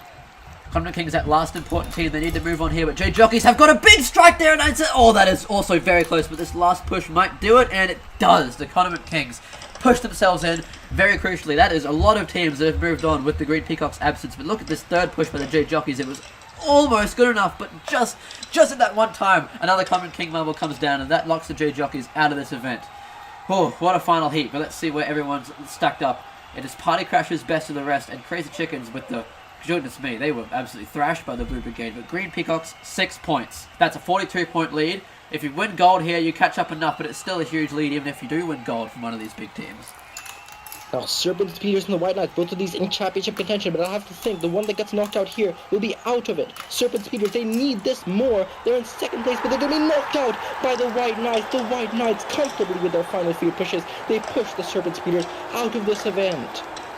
It's heartbreak and agony for the home supporters after that. The 7 Speeders almost pulled it back, but the White Knights knocked them out of the event and also likely knocked them out of championship contention, as Green Peacocks did finish high enough in the bottom half of the order. So White Knights, they're still in contention. If they go for a gold here, they could do very well. Blue Brigade now against Lagoon Platoon. Blue Brigade demolished in the heats, but currently Lagoon Platoon, they found themselves a counter strategy against the Blue Brigade, and they've done it! The Blue Brigade are knocked out by Lagoon Platoon. Lagoon Platoon are on a tear here, knocking out the number one jousting seed and the number one championship seed. Team I have to think is one to watch out for here, knocking out potentially two of the biggest names, one in this event, one in the overall championship, and sitting down in dead last in the standings. They absolutely would love a good end to this season. Now on the next quarterfinal, Marauders and the Citrus Sprinters to see who moves on. A huge opening push by one of the Citrus Sprinters, and that's goodness me, how the Marauders going to bring this one back. It's an absolute... God, the opening Citrus Sprinter marble really just sealed the deal, because the Marauders could not do anything about it. He pushed it well and far, and then stopped that Marauder from making any sort of ground. And then after that, the Citrus Sprinters just came in with reinforcements for every single Marauder push, and a 1.52 difference. Citrus Sprinters. That was, quite frankly, highly unexpected. Yeah, Marauders, I think they're going to get no better than 8th after demolishing by Citrus Sprinters. Now, Grayscales and the Condiment Kings, both of these teams in championship from the Grayscales. Will that be enough to push them in the semi-finals? Condiment Kings trying to push them back, but I don't think it's going to be enough. Grayscales are going to be moving on. That's another big advancement for the Grayscales. Condiment Kings are also out. They were up there, so them and the Serpent Speeders have both lost all chances of winning this championship in this event alone. These quarterfinals alone. But Grayscales are ones to look out for, and as are the White Knights. Those two, if they can get to the final, they will have a big chance to catch the Green Peacocks in the final event. So, it's not over yet. The Blue Brigade get the best of the rest, I think for the second event in a row. Another 5th place, with Serpent Speeders and Condiment Kings, heartbreak. They're out of this tournament and out of this event as we move on to semi-finals. White Knights and Lagoon Platoon. White Knights further down in the order, but they do, with a good result here, they could be still in it. Lagoon Platoon, after so many ups, I think this might be where it runs out for them. They're not on the back foot. Yes, they are on the back foot, and it is going to be White Knights going to be more critically their champion hopes. That's really big for the White Knights. If they can win gold, they'll keep them. If they win gold, they will just stop the Green Peacocks from clinching the championship. Chances of them winning the championship are still quite low, as the Green Peacocks lead is still provisionally at 42 points, as we don't have all the points locked out yet. But now we move on to semi-final B, Sprinters and the Grayscales. If Grayscales can also move on, that final is going to be absolutely drastic between those two teams.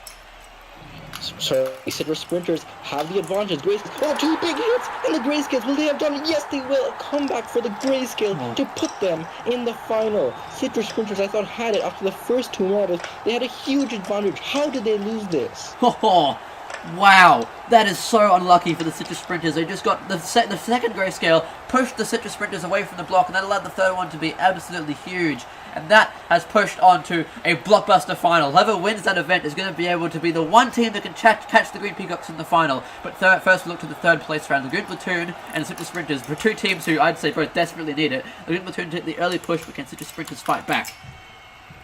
Oh, that leading Lagoon Platoon marble too far back, and I think Citrus Sprinters just... Oh! Lagoon Platoon! It's so close, I have no idea who gets bronze. Well, wow, that might be the closest we've ever seen in jousting. We'll have to get up really close with the photo finishes to see this one. It might just even be an exact tie. You're looking close, that's the Citrus Sprinters side.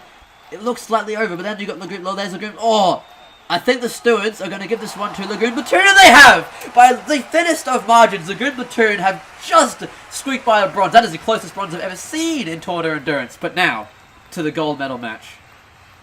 Whoever wins this final is going to have a great haul of points, and they need it if they want to challenge the Green Peacocks. White Knights or Grayscales, who you got in the final of jousting? Grayscales, huge hit first, but the White Knights respond well. Grayscales, nowhere to be seen. White Knights though, they still need to have a good effort. It's not going to be enough. The Grayscales will capture gold in jousting. Absolute demolition from the Grayscales to capture their 4th gold of these games, and that's going to leave the Grayscales as the only team left that can potentially catch the Green Peacocks in the final. But it is still, according to my early calculation, it's going to be something around a 20-point lead going into the finale for the Green Peacocks. But the Grayscales, a massive win, and the White Knights, that's another medal in these late parts of the games. They could potentially go in for that last auto qualification spot, and the Green Platoon, their 3rd medal to get them out of the basement.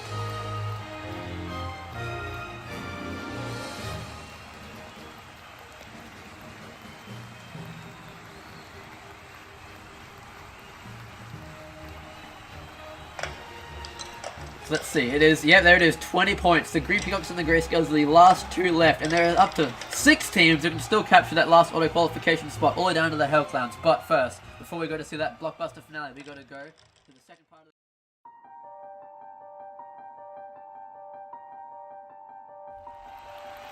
And it all comes down to this. The Green Peacocks and the Grayscales. The final two teams who can still win this grueling Tour de Endurance Season 3 tournament. It is a 20-point lead for the Green Peacocks. They will need an absolute... The Grayscales need an absolute miracle to steal this one. But, as we've seen, anything is possible in the finale, the Funnel Elimination Race. Yeah, it's a throwback back to Season 1 when this was the finale, and in that finale the Grayscales did come out on top for the championship in Season 1, so if it's anyone who's going to make up a 20-point deficit, I think it will be them. If they win gold, the Green Peacocks have to get bottom 6. They have to get 11th or below. If they get second, Green Peacocks have to get dead last. So here in the first race, you can see Green Peacocks are here. If you win the race, you go straight to the final. So if the Green Peacocks do that, they will clinch the championship. If Green Peacocks happen to, if they win this race, they can get no less than 8 points, which means Grayscales are done. So Green Peacocks need to win to lock it down. And if they make it, there are 4 rounds per heat. So if Green Peacocks get to that 4th round, they can get no less than 6 points, even if they lose. And the Green Peacocks will win off of that as well. So they have pretty easy permutations to hold their championship, but can they still do it? There's still plenty of time to mess it up, as currently they are in 2nd place in this race. Looking down below, the Marauders look to be in trouble of elimination, and only just one Green Funnel Elimination Race, otherwise it'd be far too grueling for these competitors. But it's looking to be a close one. It's anyone's game, actually, to get eliminated first, and it's going to... I can't even tell. Oh! The White Knight! The White Knights will be eliminated. Green Peacock circling pretty well. Will they hold off for the win? If they will win the championship. J Jockeys, will they follow through first? Yes, they will. Citrus Sprinters and Green Peacocks. This has huge championship implications. The Green Peacocks win. It is done, and Grayscales can't do anything about it. It's roll for roll, step for step. The crowd is absolutely going mad right now, and the Green... They slip through! Oh dear, the Citrus Sprinters have just edged out the Green Peacocks in the most critical time possible. The Green Peacocks, they haven't won it yet. They have not won it yet. But the White Knights, a team going for that final auto qualification spot in that 3rd place, getting last, that could be rough for the White Knights. Oh, I thought the Green Peacocks had it all wrapped up in that final, but the Citrus Sprinters have just saved the Grayscales championship hopes as we move on to the next round. White Knights also very unfortunate to lose team towards the end of the season, get eliminated first. It is J Jockeys down at the bottom, and now it's the Marauders and Lagoon Platoon also there. Condiment Kings now have the lead. Now Lagoon Platoon have taken the lead. We come back from the game. Look at the fall that I think that's the J Jockeys have fall. They've gone all the way down to the 2nd to last orange. They would need a miracle comeback here. But Blue Brigade are going to almost give it to them, as they've also gone through a few, as have the Green Peacocks. But talking about 3rd place, Condiment Kings, Blue Brigade, Hell Clowns, Party Crashers, and a couple others can still compete for that 3rd place spot, including the home team Serpent Speeders. So that's really important to look out for as well. But White Knights, one of those teams, are already out. Green Peacocks have taken the lead. Oh dear, it's happening again. Lagoon Platoon, though, are on the brink of elimination. Anyone's on the brink of elimination. Who's going to go up this time? It could be the Peacocks as well. Peacocks getting closer to the event horizon. So are the Condiment Kings and the J Jockeys. Who's it going to be? Oh, it's not going to be the Green Peacocks. It's the Blue Brigade that gets knocked out. But I thought for a second the Green Peacocks might have been knocked out there. Lagoon Platoon will get the win. So the Green Platoon onto the final, and the closest finish we've seen so far out of the 2 races we've had. The Blue Brigade just fallen through. The Green Peacocks have bailed out again.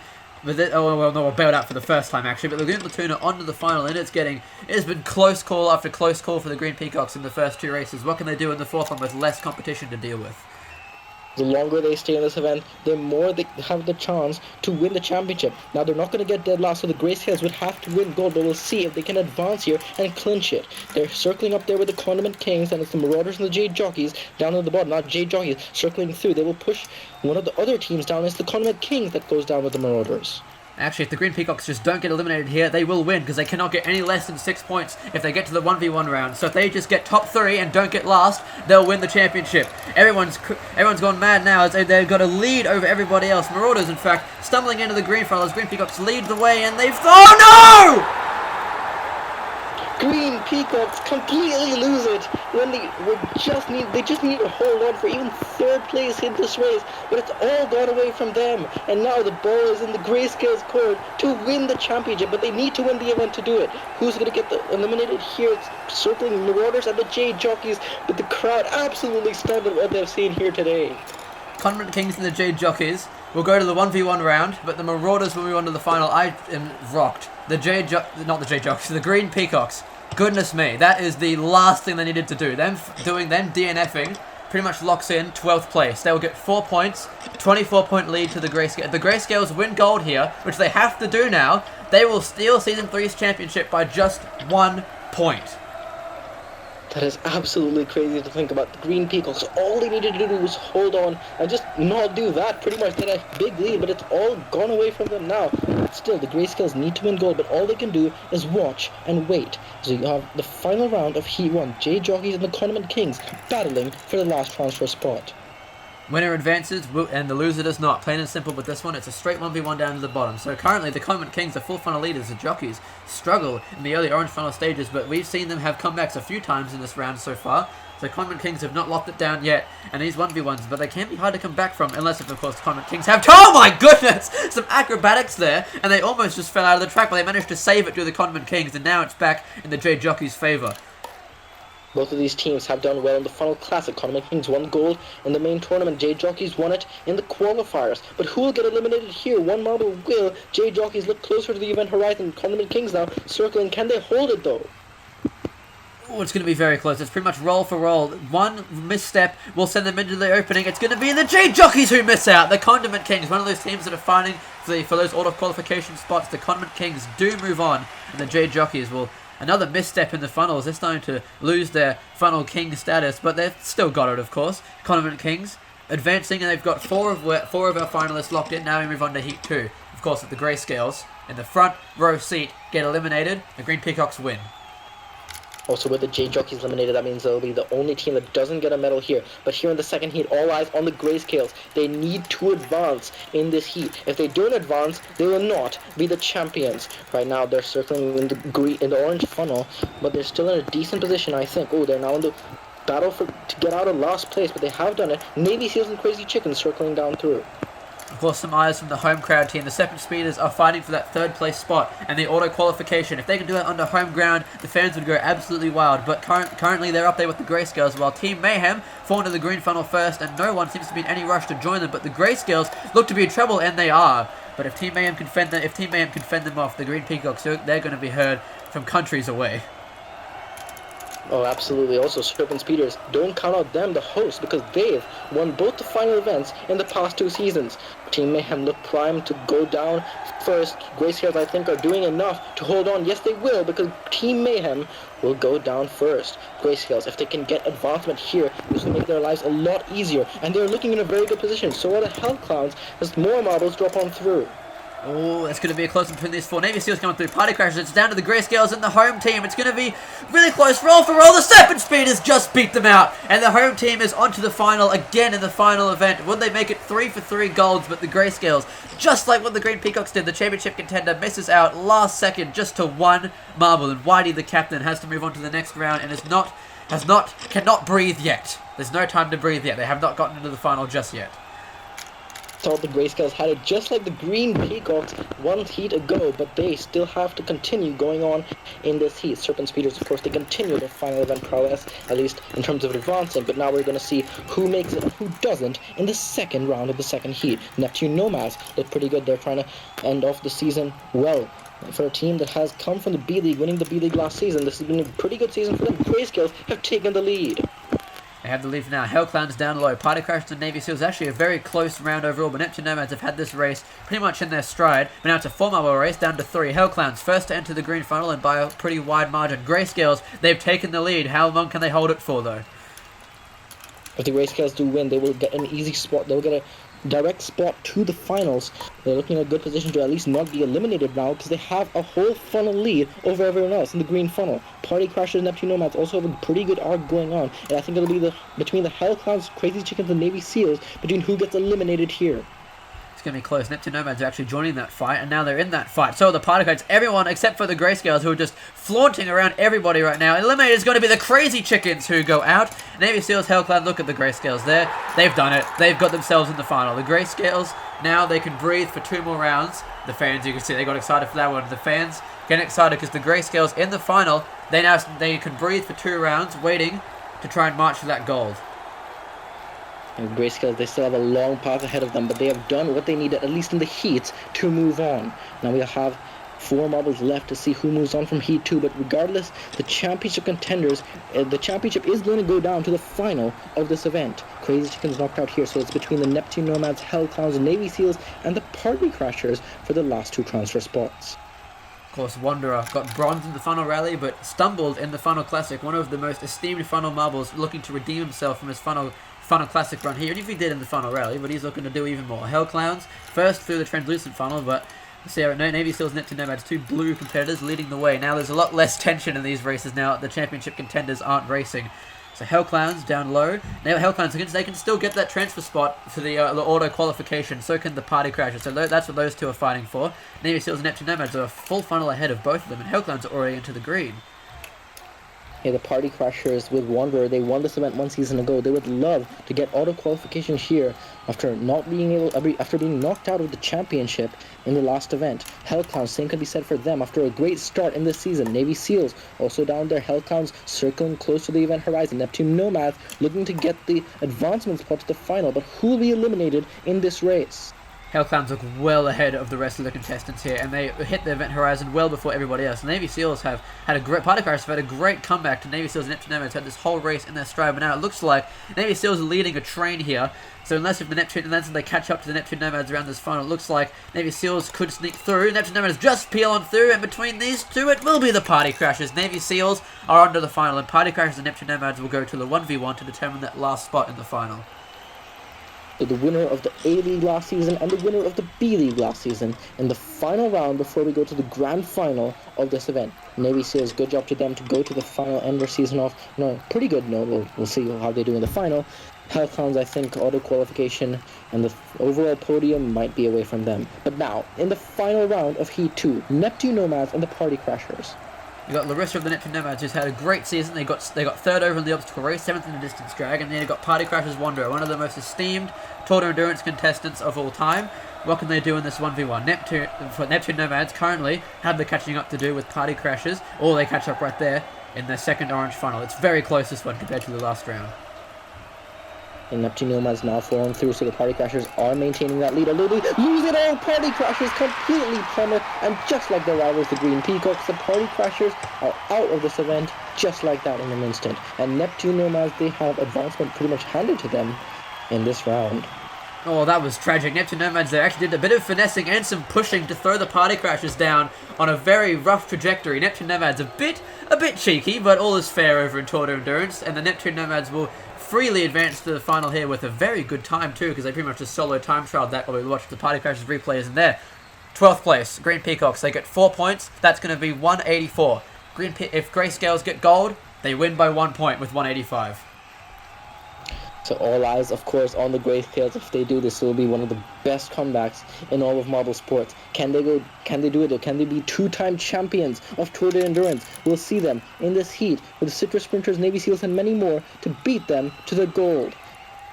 There's no award for winning in this round. It's just, if you get last, you're gone. The rest is irrelevant. So currently, looking up top, Serpent Speeders are just trying to stay away from elimination as best they can. Neptune Nomads early struggling, but Condiment Kings come and join them. And there are others just 1 final ahead. Plenty of others just 1 final ahead. It's very close, including those Grayscales, who currently seem pretty safe. But it's going to be the Navy Seals, I think, yes, who plummet into the last orange and straight into the green early on. Serpent Speeders, that lead has completely evaporated for them. Neptune Nomads also must be exhausted after running so many rounds too. Grayscales also down there. If they drop on through here, it'll be the championship over. Although Navy Seals, I think, are going to be doing it first. Citrus Sprinters also getting in the mix. So are the Neptune Nomads. 1 model still circling up there. Actually 2 models as the Serpent Speeders. They've taken back the lead. A great comeback in that last orange funnel for the Serpent Speeders to pretty much lock themselves away, because they entered the green funnel when they eliminated an 8th place Navy Seals already had fallen on through. So Serpent Speeders, perhaps I don't know, maybe it's an interesting strategy. Get far away and avoid the elimination as best as possible, but it does take away energy, and there are 7 rounds of this, so you need as much energy as possible as we move on to the next round. And so as the Grayscales advance and don't get eliminated, they get closer to the second championship. Serpent Speeders, eyes on them, the hosts, of course. Can they make it 3 for 3? They will not make it 3 for 3 in terms of final event wins, because they just fell out there. Complete commentator's curse, I think, because Ophidian just goes off completely. I'm just lost for words. That was rough for the Serpent Speeders. That's not the best way to end your home campaign, but still 7th place. The home crowd can't be upset with what the Serpent Speeders have done all season. So can't be too much to complain about. But the Condiment Kings, I think, are the one team left here that can still contend for that 3rd place spot. So it's all Serpent Speeders fans are watching them, but the Grayscales currently ahead in this round as the Good Platoon struggle down below to stay out of last place. But Marauders do join them only. Oh no, never mind. The Good Platoon are out. They'll finish this event in 6th. Marbles dropping like flies, and the Grayscales continue to march on in this event. Lagoon Platoon is now another team. They've had a world of struggles in this season, but they'll be happy with a decent result in the final event. But now, only 5 remain in the final of the Funnel Elimination Race. Grayscales come on through first with Neptune Nomads. Everyone's following suit. Condiment Kings get up to an early lead as all the other 4 brawl to stay out of last place, because now it's getting a little bit dicier. You've separated the good ones from the ones that, well, weren't as great, as most of them crashed. And you see Condiment Kings, Marauders, and Grayscales staying up. Grayscales especially, they've taken the lead, but again, it's still a very close race. All marbles are within 2 funnels of each other.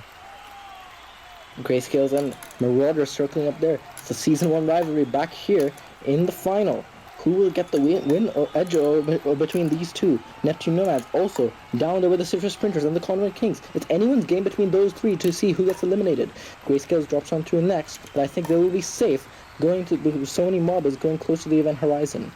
There's going to be a lot of contact. Grayscales have made contact with the Citrus Sprinters, which in turn slows them both down. Marauders are also getting involved. In fact, I think Raman's been mistaken here. Anyone could go out. This is literally anyone's race. Grayscales, they're in trouble. They're in big trouble. Condiment Kings, give them a nudge! And the Grayscales only just. That was a close call. They've kept themselves in this game due to the Condiment Kings' very last-second misstep. The Condiment Kings give the Grayscales a lifeline, otherwise it would have been all over right there. After I thought the Grayscales had an easy advancement, they did not, but now they'll be happy to be in the top 4 with the Neptune Nomads, Citrus Sprinters, and the Marauders. Marauders first to come on through. Neptune Nomads and Citrus Sprinters, that's a big lead. Grayscales already trying to get as far as they can with just 2 more rounds to survive before they get to that big grand finale that will confirm everything for them. There's a 3-way race below the Grayscales, and Marauders slip on through one funnel and look to drop through another, and they do, so not great. But Neptune Nomads are doing the same. Grayscales look pretty good with the angles in the funnels so far, and everyone's in a different funnel. It's a very wide spread compared to the last race. Marauders drop on through first, then it's the Neptune Nomad, but it's the top 2 that have a comfortable lead over those 2. So Marauders and Neptune Nomad, I think one of these marbles will be missing the podium, but of course I was mistaken in the last round, so we'll see. Citrus Sprinters about to drop on through. Grayscales have the lead, and I think it's safe to say they will be moving on, but who will be eliminated and miss the podium? Neptune Nomads are bouncing around the Marauders and pretty much just nudging them toward that opening, and that's going to be the game. The Marauders start this season where they finished in 4th place. That's not a bad finish at all for a team that's trying to get back to their Season 1 form after a rough Season 2. I'd say that was a respectable finish for the Marauders. And now we have our podium contenders. Whitey of the Grayscales, Larissa of the Neptune Nomads, and Sinensis of the Citrus Sprinters. But all eyes are on Whitey. If they survive this round, they just have to win that final 1v1. Still 33% chance of them to win this event and win the championship. But they're doing a great job in all of these rounds of asserting a lead at the beginning and holding on until the end. They have the lead once again. It's the Neptune Nomads in the bottom funnel now. Citrus Sprinters are joined by them in the top funnel. Grayscales are going to drop on through, but Neptune Nomads are plummeting down. And the more they do that, the more Grayscales have a chance to go to the final with the Citrus Sprinters. Citrus Sprinters also fall on through, so Grayscales have the lead. Oh dear, it looks like Citrus Sprinters and Grayscales. Across the last few races, I've noticed those 2 have been quite the dominant force. They've always been up there, but Neptune Nomads have really struggled in this race. Could they nudge the Citrus Sprinters to keep themselves in the race? But look at that lead the Grayscales have. They're going to the final. This is going to go down to the very last race of Total Endurance Season 3. If Grayscales win this match, depends on who it's against.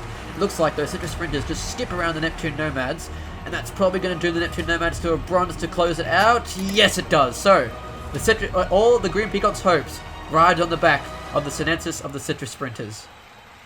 So the Citrus Sprinters versus the Grayscales for the gold. Grayscales versus the Green Peacocks for the championship. The Green Peacocks must be sweating bullets watching this final race with the Citrus Sprinters. They've done so well to come all the way this far, but can they seal the deal? Can the Grayscales do it and be two-time champions of Tour de Endurance? Citrus Sprinters are the first to come on through, but they're keeping the angle wide in the orange funnels. They are giving the Grayscales a run for their money. This would be their first gold ever for the Citrus Sprinters in Tour de Endurance history, but the Grayscales are fighting for a lot more than just their first gold ever, and it is a very close match. Compared to what we've seen recently for the last few matches, the eliminated one would always fall on down. Grayscales, though, are doing what they need to at this point in time. Avoiding contact with the Citrus Sprinters and doing a fantastic job. The Grayscales have looked to have the edge over the Citrus Sprinters for the entirety of the event. Will it happen in the final? The Citrus Sprinters have taken the lead, but they drop one through. It's still a dead heat going to the green funnel. Citrus Sprinters, they enter, and they're ahead of the Grayscales, but the Grayscales have not taken too much time, and there's still plenty of time in this green funnel for them to miss out. The Grayscales have a wider arc, but soon enough they're going to hit them. They're going to make, and there it is. They've made contact. It is now roll for roll for this goal. The Green Peacocks are going mad in the fan stands. Who's going to do it? Who's going to win? Down to this, Grayscales look closer to the event horizon, but Citrus Sprinters could blink at any moment. Grayscales or Citrus Sprinters, who's going to drop one through first? It's the Grayscales! The Grayscales come through first, and that is the game. Despite the sweating bullets the whole time since Heat 1 of Round 3, the Green Peacocks, by 4 points, have won Tour de Endurance Season 3, but oh my goodness, it could not have been any closer. They will be loving Sinensis in the after parties for this one. Well done to the Citrus Sprinters on their first gold ever, and what a time to get it. The Grayscales are silver, and the Neptune Nomads close it out with another bronze.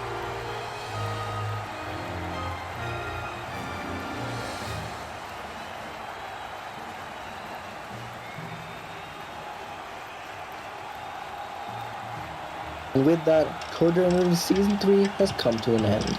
The Green Peacocks run ahead of the Grayscales, and it will be the Serpent Speeders, for a raucous cheer from the crowd, getting the 3rd place spot. This has been a wonderful season, and it's been my pleasure to co-commentate it. Sure, it's been a pleasure to have you here, my friend. It has been me, Angus, and Ramen Powder. Enjoy the closing ceremony, and bye for now.